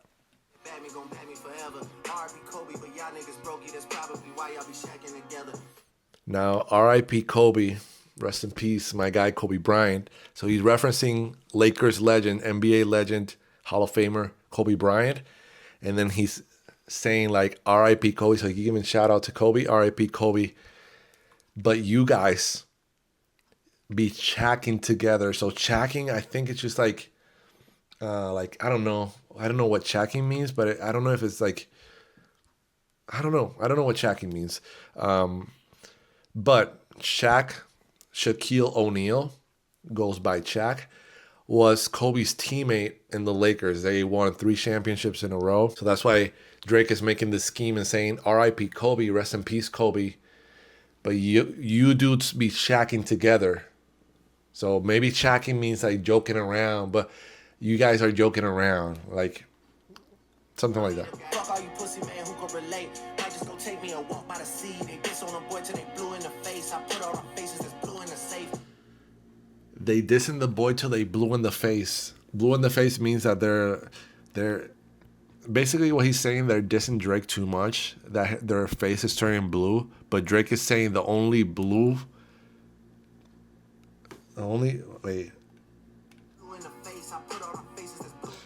Drake is saying, you guys are dissing me too much that your face is turning blue. Like you have too much pent up energy, too much, energy that your face is turning blue.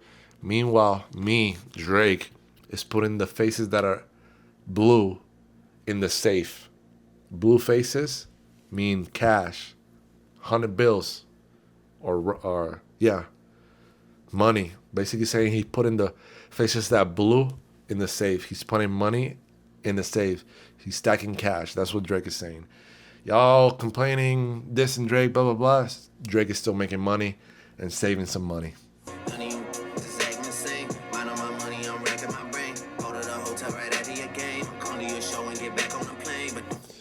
Look, that's another line that is slick too. Money, my mind, I'm racking my brain. Money, mind, racking, racks of money, brain, mind. So it's a nice flip how he did it. Money, my mind, I'll be racking my brain. That's crazy, man. That's a nice twist. This what it is. Check signing is my king pushing out ink. I feel like a squid. I will probably. What did he say? Check signing is my king pushing out. I feel like a squid. Check signing is my. Why was TPS at my crib until your boy slid? It is what it is. Check signing is my king pushing out ink. Check signing. Check signing is his kink. Wait. So your boy slid, it is what it is. Check signing is my king pushing out ink. I feel like a squid. Get closer to me. Drake said, let me just put so you can listen to me clearly. Drake said, check signing is his kink. Because he's pushing ink like a squid. Now, when you're using a pen, the pen has ink. And when you're putting the pen to a paper, you're pushing so that ink can go on the paper. Squids release ink.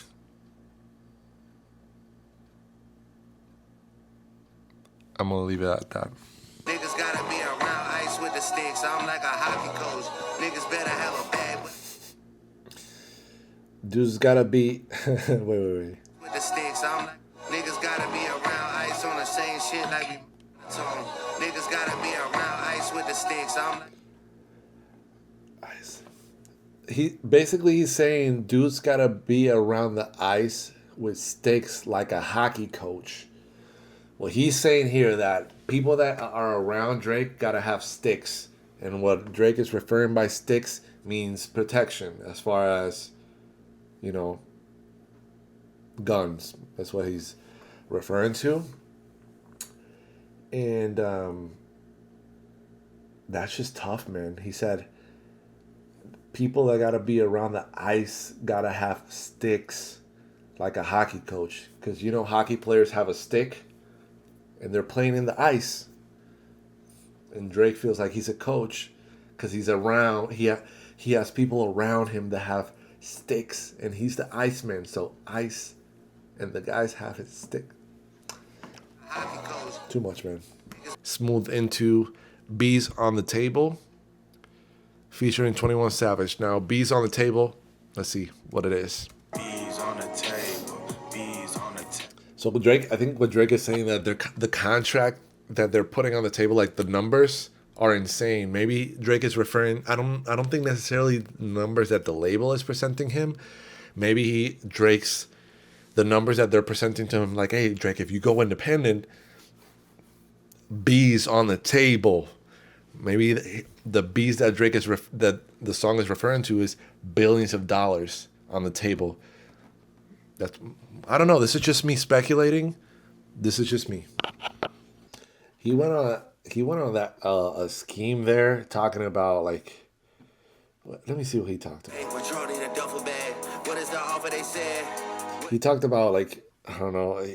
Drake goes into these schemes, man, that he's rapping, but he says that like, what did they put on the table? What offer they put on the table? Like, they got to double it, triple it. That's what Drake said. You got to double it, triple it, quadruple it, whatever. So whatever they're putting on the table, they got to double it, triple. Like, come on, man, that's a low ball offer. Drake said I think it was in one of Kendrick's diss song. He said 400 millions. That's a low ball. That's what the label offered Drake on his new contract, 400 million, and Drake said these days that's a low ball. Like, come on, man, 400 million. I'm way more than that, double that, triple that. That's what Drake said in the song. So I like the vibe of this song, especially with 21 just saying like bees on a table. It just adds a nice little without having to listen to 21 Savage rap much. All right, now we go into song number 11. What Did I Miss? Which I've already listened to it because What Did I Miss actually got released on episode 1 of Iceman. Towards was probably like halfway through the episode in the live stream. This was the first, I believe, What Did I Miss probably was the first song that was out as a single. And people loved it. I loved it, bro. As soon as I was watching the live stream, I'm like, oh, I don't give a fuck if you love me. I don't give a fuck if you lie. It was, you'll see. I don't give a fuck if you love me.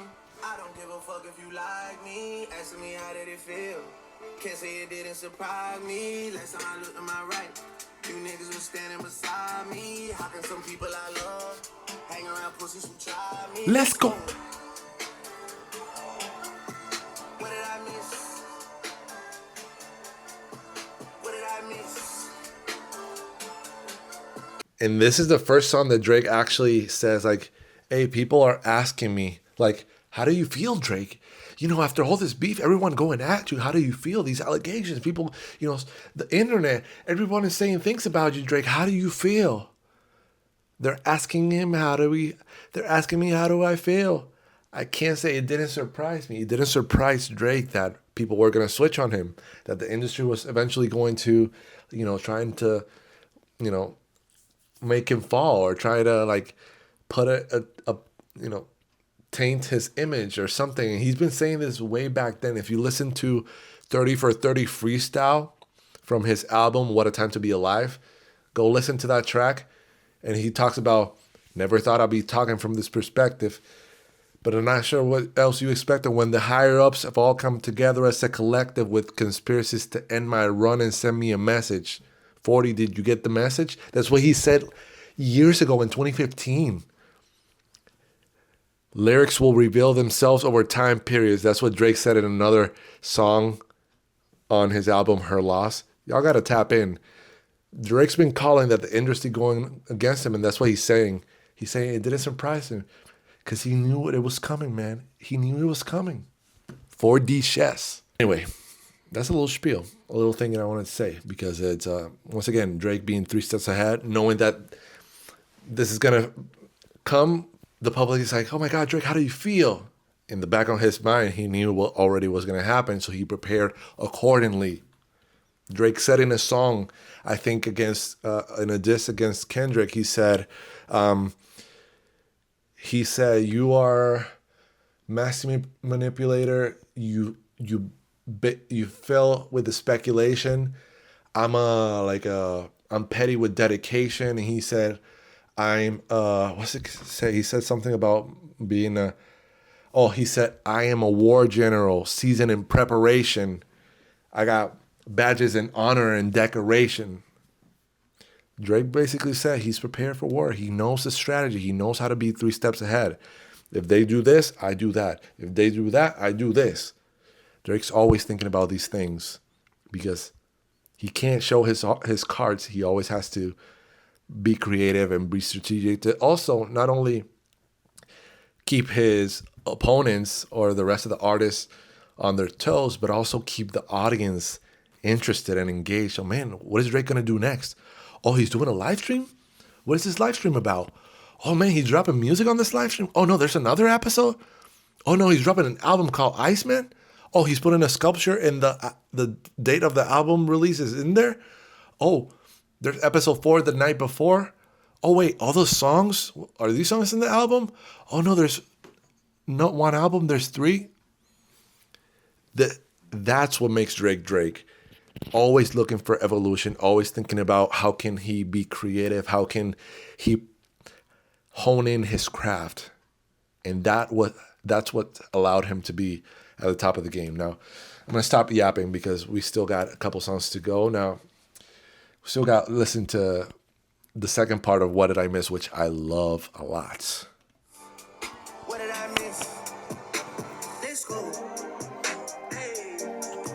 Let's go. Once again, Drake raps, but he's like, man, I can't let my singing people, my community, I gotta sing, I gotta rap, and I gotta sing. I gotta Yeah. Niggas get punched in the face. some TLC shit on a dead guy. Some TLC shit, cause my nigga, you gon' need a Shelly eye fat for her left eye.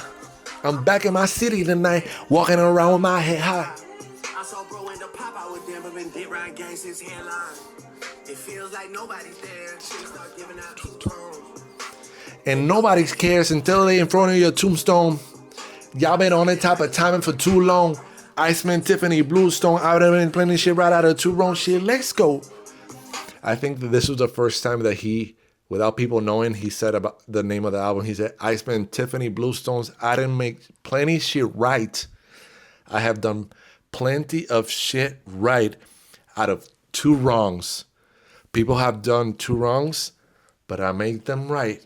I've used it and honed it into positive energy in my craft and excel from it and didn't let that negative energy consume me. And this is why Drake is Drake. All right, we're going to continue rolling to song number 12, Plot Twist.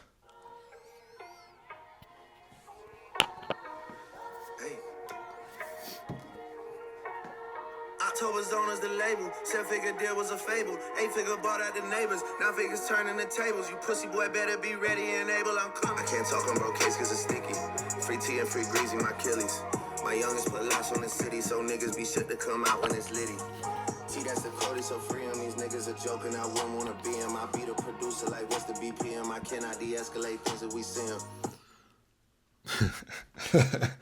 Wait, the way that he started this song and then he started like sliding on it in a more darker sense, like he's like, he's like irritated, like because I beat the. Let me go back to the producer line because that was tough. Let me know if you caught that. My Achilles. My youngest put locks on the city, so niggas be shit to come out when it's litty. See, that's the Cody, so free him. These niggas are joking, I wouldn't wanna be him. I be the producer, like what's the BPM? I cannot de-escalate. I beat a producer. Like, what's my BPM? I beat a producer. Like, what's my BPM?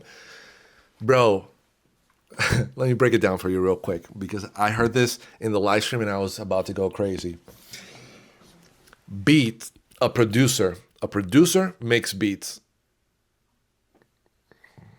Are we good? Yeah, we're good. Because you and I we're smart. We're smart. We're putting things together. It's simple. It's pretty straightforward.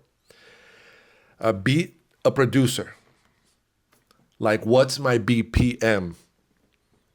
What does BPM mean? Beats per minute.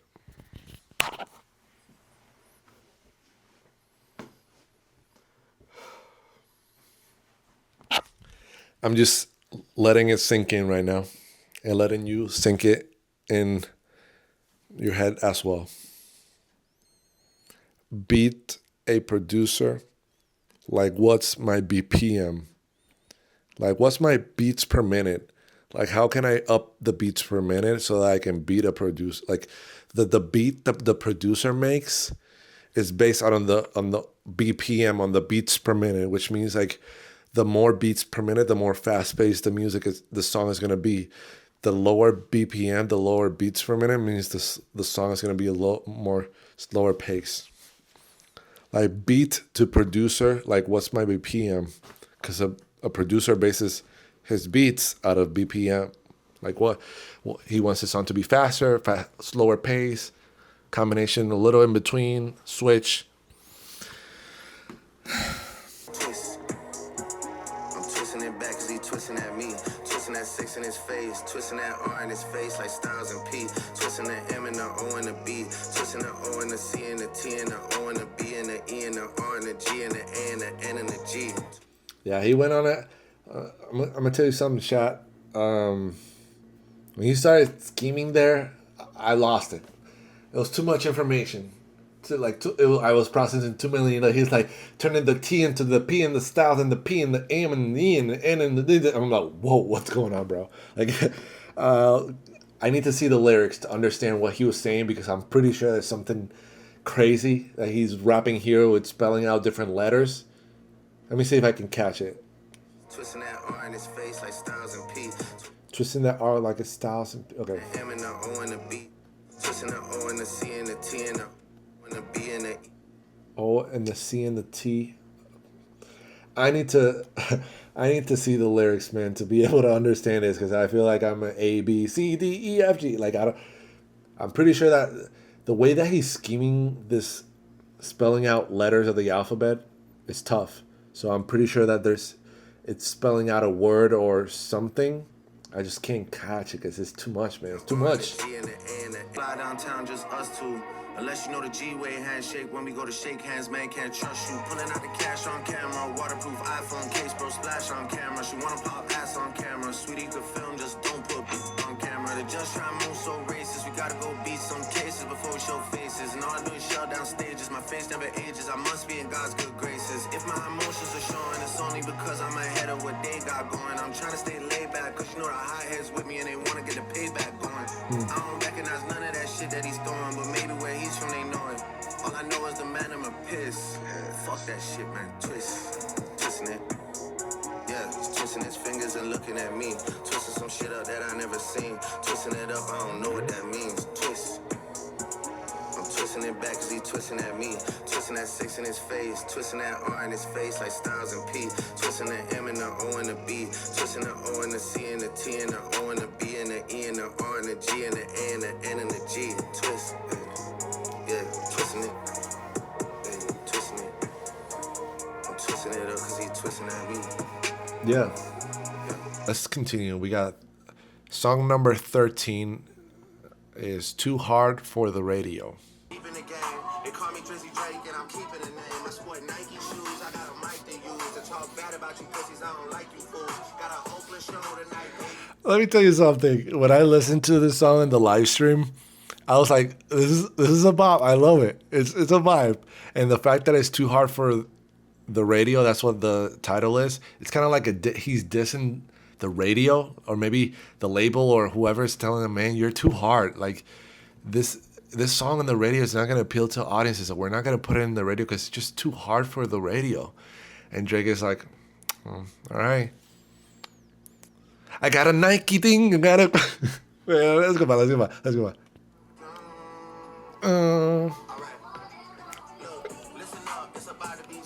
Hey. Hey.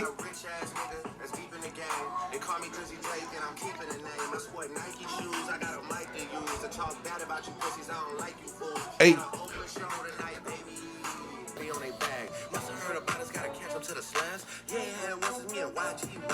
Can I tell you something real quick? When I listened to this for the first time on the live stream, and I saw, because it was, you can see in the image, it was Drake on top of the CN Tower. He was like dancing, and the way that this second half of the beat is sounding, it sounded like Kendrick. Like he's been like, I don't know if Not Like Us or what song, but it was like, it probably like Not Like Us. If you listen, it's like that type of beat, and he's like talking about little man and this and that. Let me see.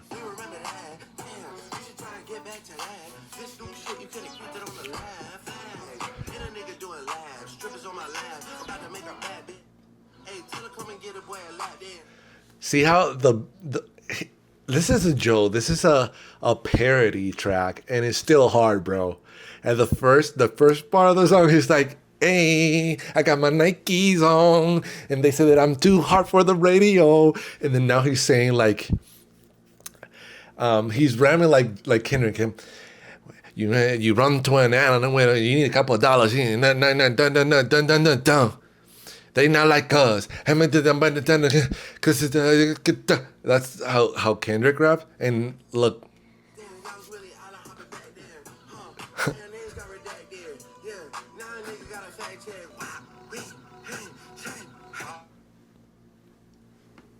Like that part right there where he's like, wow, huh, it's like similar to the ba ba ba ba ba, I'm gonna fuck him up, ba ba ba, which is in one of Kendrick's in his song Not Like Us. So once again, Drake is just having fun and joking around. This is literally a parody to Kendrick's Not Like Us song, and also saying like, they're saying I'm too hard for the radio, so I'm just gonna make this track funny. Because I can. And you know what's funny? This song could possibly be on the radio and on the charts, which is crazy. We're going into track number 14. So I was going to, I paused it, but it started playing a little bit before I paused it. And this is the 1 a.m. in Albany that was leaked yesterday. It's actually not called 1 a.m. in Albany. It's actually called Make Them Remember. So let's see what it's about, which I already heard of it, but let's listen to it again with you guys. Remember when I told you earlier that anytime that Drake does one of these three, actually one of these four, says, okay, that's the first one. Whenever he says, okay, he's ready to cook. Second one, when he says, yeah. Whenever he says, yeah, on a track, I already know he's about to cook again. The third one, look. Whenever he said that, whenever he says, okay, yeah, look, those three. And the fourth one is whenever he starts talking before he starts a song, which is what he's doing right now, he'll know he's about to cook, bro. I'm telling you. It feels like I got a lot of even ties, so I don't know if these are wins or not based on what's suitable now. Wins, W's, wins, and ties. Either it's a win or it's a tie. Like it's suitable now. Like a suit has a tie. Hear me though. Crazy though. But like the goalposts, I'm out here just moving around. They say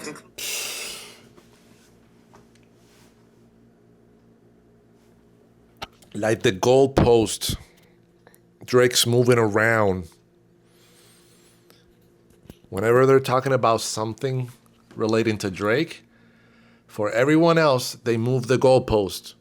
They're not talking about any other, but for Drake, it's a huge issue. So they're always moving the goalpost whenever it's Drake. Always making it bigger than it is, making issues, that they judge Drake, but they move the goalposts and never talk about the other artists that might be doing similar things that they're accusing Drake of that he's not. That's why he's saying that bar. Go. If Drake took out the AK, maybe he'd be in jail.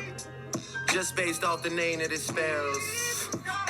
Now that's a bar that went viral on social media. He was talking about if he removes the act, if he moves the act, he probably would be in jail, like the name that the rest of the letters spell or something like that. And if you remove Drake, right, the A and the K, which is an AK, a gun.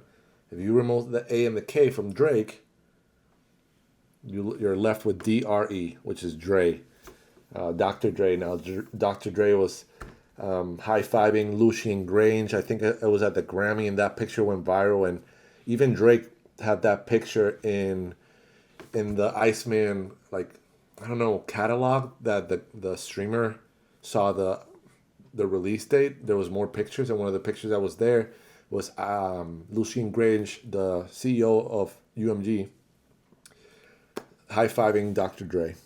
I just took a little minute break to switch my batteries, and I pulled up my TikTok, and obviously already there's the lyrics, different bars, and ESPN just pulled up some of the bars that Drake has said relating to different athletes.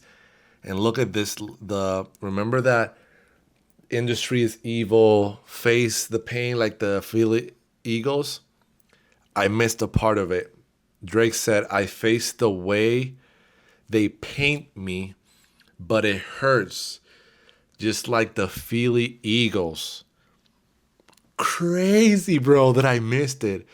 Hurts, Jalen Hurts is the quarterback for the Philadelphia Eagles. So Drake's saying, I face the way they paint me, because Jalen Hurts, the quarterback for the Eagles, paints his face. Like, here, like, I'll put it right here so you guys can see. I face the way they paint me, but it hurts, just like the Philly Eagles. Jalen Hurts, see how he has his face painted? He's from the Philadelphia Eagles.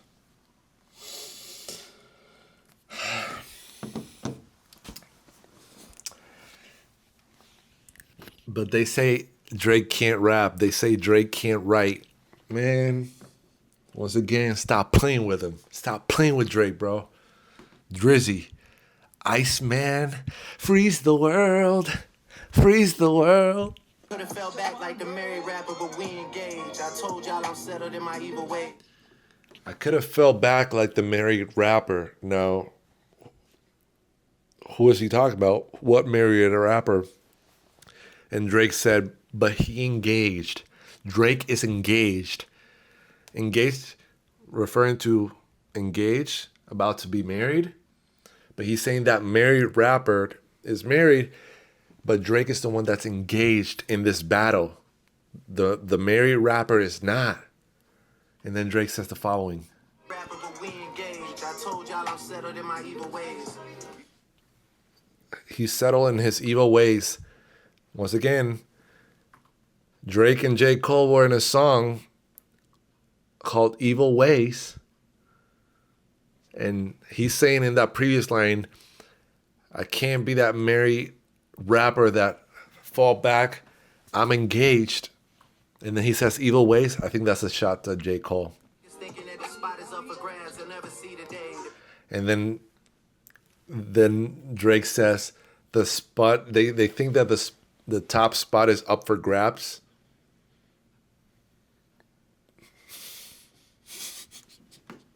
These niggas thinking that the spot is up for grabs. They'll never see the day. To be the number one, you gotta lead the way. That's a tough. That's literally, first he started with J. Cole, and then he went at J. Cole and Kendrick, basically saying, you guys want the number one spot, but you don't lead the way. You like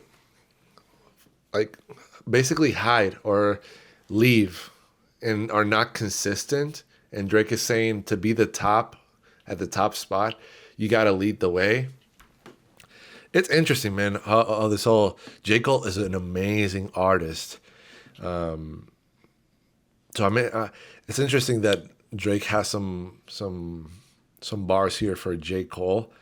I think maybe he felt some type of way, and I don't know when these songs got recorded too. Maybe there's some songs that got recorded maybe last year or in 2024. And I think maybe Drake felt some type of way that J. Cole, which J. Cole had released this song to Kendrick, and then I think he took it down or something like that, and didn't want to engage in like the beef that Kendrick and Drake were getting into, because I think J. Cole say that it was getting deeper than the rap battle, and he didn't want to be a part of it. So I think that's why Drake is a little bit frustrated. And even I think Drake mentions it in one of the earlier songs in this album, where he's saying, I love that we have a history, but I'm not gonna forgive. So I think that maybe is a reference to J. Cole, where he's saying, yeah, we have a loving history, but now because you decided to not support me and not engage, you left me by myself. But yet you're saying that you want the top spot, but you're not leading the way. So yeah, so that whole scheme, it's interesting to me. Yeah, it's interesting, man. It's crazy because J. Cole is one of the best, and Drake. There's the Kendrick camp, the J. Cole camp, the Drake camp, and there's always discussions and conversations on who's the best rapper, who's the best overall, like who had the best album, who has more classics, etc., etc. And Drake is saying, you gotta show up every day and lead the way if you want to get the number one spot. You can just drop something or disengage and, I don't know, hide. Or like Drake said in one of the songs, don't get hyped for the moment and then start a back pedal. Maybe Drake felt some type of way that he didn't have the support from J. Cole at that point in time, where everyone was going at Drake. Plot twist, the owl never sees the cage. The owl only wakes up and sees the day. Now that's another tough line, because Drake says the plot twist, the owl was never caged.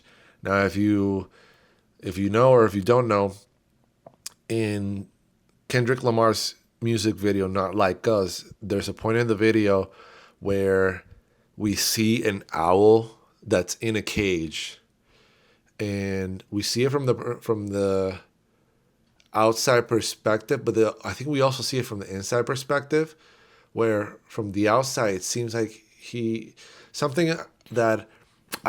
the owl doesn't see that it's encaged. In their perspective, they're free, but from the other perspective, they're encaged. So I think what Drake's referencing here, going back to Kendrick, because this song so far has been J. Cole and going at Kendrick, right? And I think the fact that he titled it "Make Them Remember" is maybe as a subtle reference, like make them remember who's number one. We're talking about big three and all this, but actually I'm the one that's leading the way. I'm the one that's putting in numbers. I'm the one that's at the top. So I'm gonna make them remember who's the top guy. And I think that the fact that Drake references plot twist, the owl wasn't caged, it woke up and seized the day. So that's a nice flip on the Kendrick kind of line and imagery that he had on that video, Not Like Us. So interesting, very interesting bars in this song. All right, let's go into the next one, man. We got 4 more songs. What a hell of an album so far. And this is just one of 3 albums. That's crazy, man. This album's going to do numbers. Now, let's go to track number 15, Little Birdie.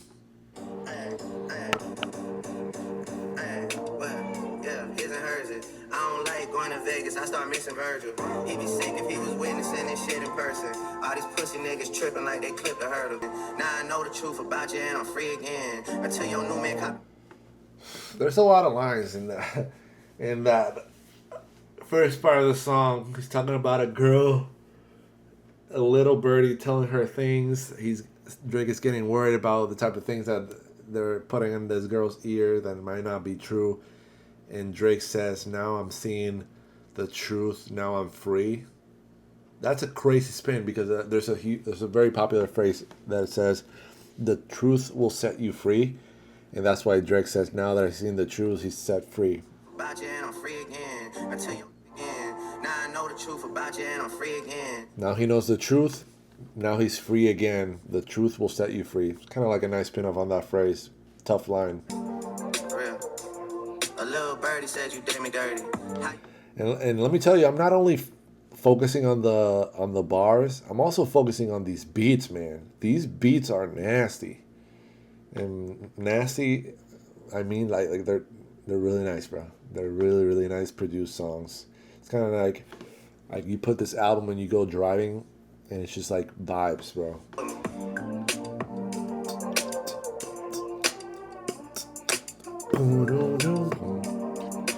Telling you, the beats are nasty. It's kind of like that classic 808 Drake OVO. This OVO sound, man. The final stretch of the Iceman album, man. What are your thoughts? Put it in the comment section below. I'm curious to hear or see your thoughts on Iceman album, even if you're a Drake fan or not a Drake fan. I'm curious to see all your feedback. But we're about to head into song number 16, which is called "Don't Worry." Girl, you know what's up with me. I pull up in a heartbeat. She wanna go next door. She wanna me party.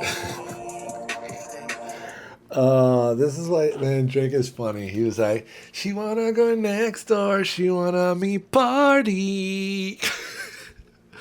Basically, Party Next Door, PND, is the artist name, and he actually collabed with Drake in 2025 for "Sexy Songs for You" that I mentioned earlier. And so he's mentioning, he's like, "She wants to go next door and meet party next door." Just a shout out in a slick way of Drake, barring us up with these bars, man. Please stop asking me when are we linking this Iceman season. I don't know what's up with me. Please don't text me when we're linking. It's Iceman season. Bro, this is one of those songs, like, the way that it's being written, I'm not necessarily gravitated towards it. This is more of like a fun, it's similar to, let me see, what song was it? Like "Too Hard for the Radio," which it seems like it's a parody song, or just a filler.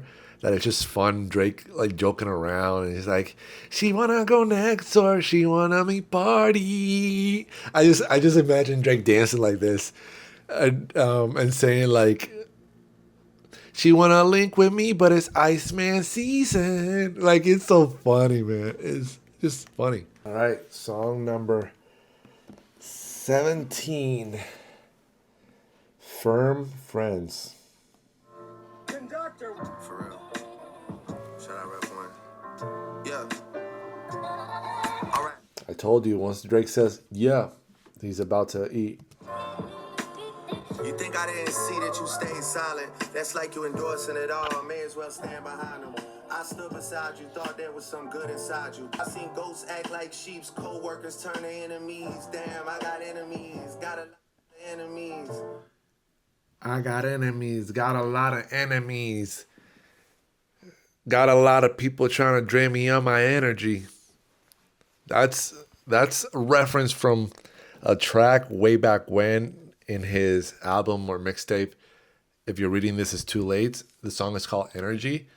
And he says, "I got enemies, got a lot of enemies." So Drake is rapping on this track, man. It's hard to pause it every second, and I don't want this video to be like so long, but it's hard because there's a lot of lines to dissect. He's talking about co-workers, enemies. He's talking about, people, feeling resentment, and that's how they fill the seats. Like artists having resentment and going at Drake maybe or at other artists, and because of that negative energy, the people that are in the seats in the stadium or in the arena are also people that might feel some type of way for those artists that are doing the things that maybe they wanted to be doing in life. And maybe I think that's what he's referencing there.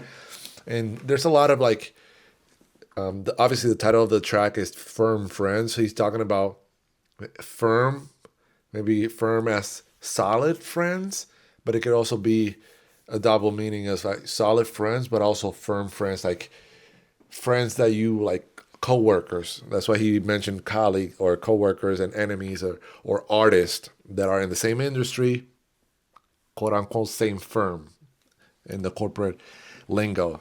Right now, me and Conductor, we got more fucking chemistry than MIT. 2 hours just started for. Whoa.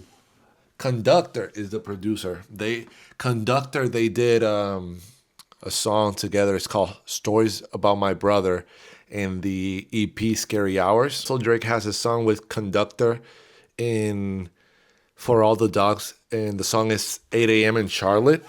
So that's why Drake is referencing there that, Conductor and him got more chemistry than MIT, bro. MIT is a Massachusetts Institute of Technology.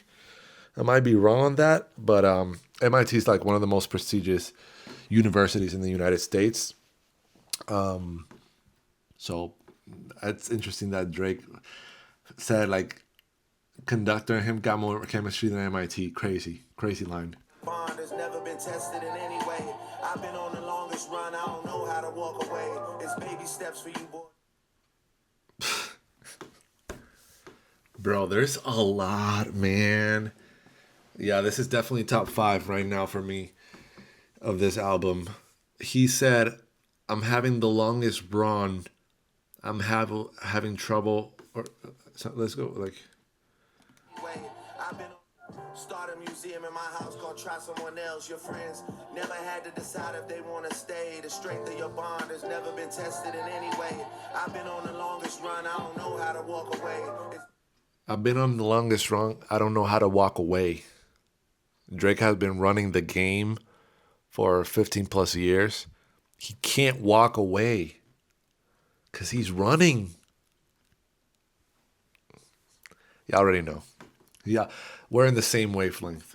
That was a tough bar. Great album so far, man. I think there is a reason why Drake put this cover with the everything has its meaning, and everything is with a purpose. And the fact that he put this cover with his six hand sign, 6 because Toronto's area code, but having the glove, and then you can see there's a bracelet that says Iceman, the name of the album, but the glove being Michael Jackson's glove, knowing he released this was the first, I believe, let me see. This is the first one he released out of the 3. And this one is probably the one that's going to put him over Michael Jackson. So he's giving a nod to the king of pop and one of the greatest, if not the greatest, musician of all time, Michael Jackson. So he's giving a nod like with the glove, Michael Jackson, with the 6 area code, giving a shout out to where he's from, Canada. But it could also mean like, hey, everything is good, guys. I don't know. It's just me speculating and just trying to find the meaning of it. But I do know that the glove is Michael Jackson, and the fact, if this is gonna be the song, if there's a song in this album, and this album is gonna go number 1, as we more than likely is gonna go, he's gonna surpass Michael Jackson, and he's paying homage, because he said it in First Person Shooter. He said, I'm 1 away from Michael. Beat it, beat it, beat it, beat it. and now he's paying homage to Michael Jackson because he's about to pass him. What a blessing, man. What a blessing to have 3 Drake albums to just enjoy for the rest of the summer and the rest of 2026. So without further ado, let's just wrap this up and go into track number 18, which we start strong with the intro. The album has been fire so far. Now let's see if Drake wraps it up with the only way that Drake knows how to, which is going back into his introspective bag. So without further ado, track number 18 of the Iceman album, Make Them Know. Never forget that you're alive. The worst that I felt in a while. I'm glad that you think that I'm soft. I'm glad that you think that I'm shy. I need you to think all these things. I got bigger than what's in my mind. I'm taking an eye for an eye. I sent a boy up to the sky. I still haven't lost any sleep, and I definitely didn't cry. Why do they say they got classics if it's shit that you never revisited? And if that Man, yeah, Drake's talking, man. Drake's talking. And this song, this last track is called Make Them Know. And a couple tracks ago, we listened to a song from Drake that said Make Them Remember. So, make them remember. So, think about the past. And this one is Make Them Know. Like, wrap up his, like, make them know. And you can see by the tone that Drake is like rapping. He's wrapping up his album, so he's going back into that introspective Drake, talking about, what are you talking about if classics when nobody revisits them. There's a lot of discussion about, there's classics, this person has more classics than Drake doesn't have a classic, and Drake says they say they're classic but nobody's revisiting them. And yeah, he's talking a lot, man, on this track. He's back on that introspective Drake. That's what we love to hear. Understanding where he's at mentally, and even though he might not show it in a way like all this is affecting him, because as he said in What Did I Miss, he's like, I don't give a fuck if you love me, I don't give a fuck if you like me, but all that. I think deep down he's still, obviously he's human, man, so he probably still feels emotions. And I think the fact that he's in the public eye, and guys are going at it, questioning his manhood, questioning his blackness. I feel like Drake is in a position where he feels like he can't show fully his emotions, and that's where kind of he's battling, like where he's trying to be vulnerable, but he also don't want to be too vulnerable that people think that he's vulnerable, that means that he's accepting defeat and all that they can play in your mind, and will make you not open up and talk about your feelings or to a therapist, to a friend, or even to yourself. And I think that's what Drake is emphasizing on this song right now, like talking about like everything, like he's spitting, he's talking. Let me see if I can go back and don't even want what they giving us. Them shits don't even have no significance. Like, I mean, you can listen. Like, this is what's so important. I think the artistry and creativity of Drake when he's writing this is his last song of his album. Now, I don't know if he already had the idea of having 3 albums or just this album, but even there, he said it. Like, he's like, I don't know if I'm gonna even submit this album because I don't even know if they're gonna accept it, or let this go public, right? And the way that he's saying, like he's saying it like, like that cadence, you can see like it can take a toll on him, man. I feel like it's taking a toll, and even though he tries to show face, and even said it in the song previously, he's like, no face, I can't show emotions on my face, no face. Like, it still gets to him, man, and you can see it through or listen through it in this song. What happened to Drake from 2009 when all of the moments was intimate? What happened to Drake with their innocence? I don't think we'll be seeing him again. Bruh.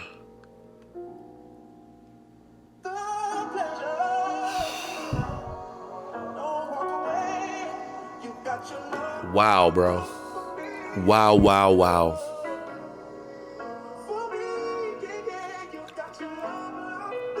Damn, bro.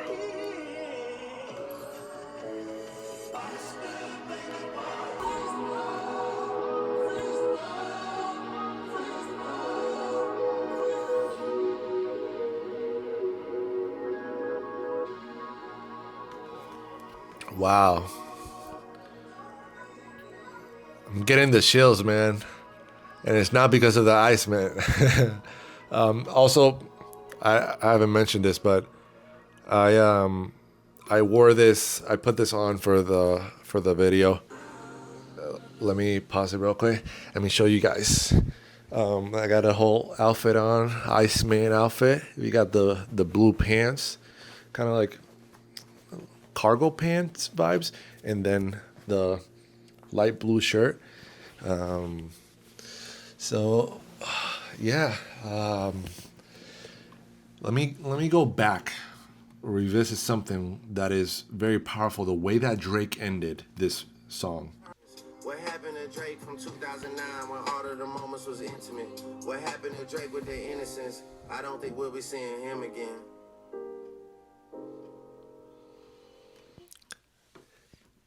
Damn, the way that Drake finished up this album, I mean, I haven't heard the other two, but the fact that he started vulnerable in the first song called Make Them Cry and talked about his father battling cancer and how they are battling it together in stages because they gotta, take time to process, all right, how do we tackle it? And obviously referencing stages of cancer, there's like I believe 4 stages of cancer. And to finish up the album, going back into introspective Drake and answering the question that a lot of people have asked, why we want to see the Drake from 2009. We want to, see the old Drake. In reality, Drake has experienced so much since 2009 that that Drake with the innocence, Drake said it, is not gonna be seen again. That Drake has evolved. Drake has suffered a lot and has gone through a lot of things that he no longer can be that Drake that just sang songs and everything was good and peaches and cream and the world is, your oyster and everything is like beautiful, right? No, I think this is where Drake encapsulates everything and puts everything together and understands that, hey, struggle, betrayal, heartbreak, disappointment, embarrassment, all the emotions are a part of life, a part of growth. And this is Drake also realizing this. He's no longer the boy. For many years in his career, he's been, he coined himself as the boy, but now he's a man, right? He's gone through a lot, that he's no longer a boy that had innocence. He's now a man that has suffered, that's going through a lot of things, and that's why he finishes up the album answering the question that a lot of people ask: why the old Drake? We want the old Drake. The old Drake is gone, and this is the new Drake, new version, new stage of his life. So the beauty of life is that the struggle that someone goes through and documents and tells their story can impact a lot of people all over the world. And, we can find ourselves and relate to some of the songs or, some of the emotions that Drake is going through currently. And that's why we gravitate so much towards Drake, because of how vulnerable he has become, and not only rapping, but also, or singing, but talking about what he's actually going through internally. And that is why, love him or hate him, Drake is still going to be one of the top artists, man. He still finds a way to captivate the audience and keep everything interesting and creative and unique. And that's what makes him Drake. So it's definitely been a lot for me. I've been listening to this album for 4.5 hours. And it's a lot to take in, man. Even as a listener, listening to all these tracks and listening to like what Drake has been going through, puts a lot into perspective. And the fact that he started the album talking about his dad battling cancer and finishing the album talking about like he no longer is innocent Drake, the boy, he's now the man. And by being the man, there's a lot of things that he has to deal with in battle. So yeah, hope you guys enjoy this breakdown. I know that it'll be a lot, but I'm gonna do my best to try to capture it and concise it as much as possible. But let me know your thoughts in the comment section below. Do you enjoy this Iceman album? Drop a comment, drop a like, subscribe if you enjoy. The next 2 albums will be coming in the next couple days. Much love. Peace.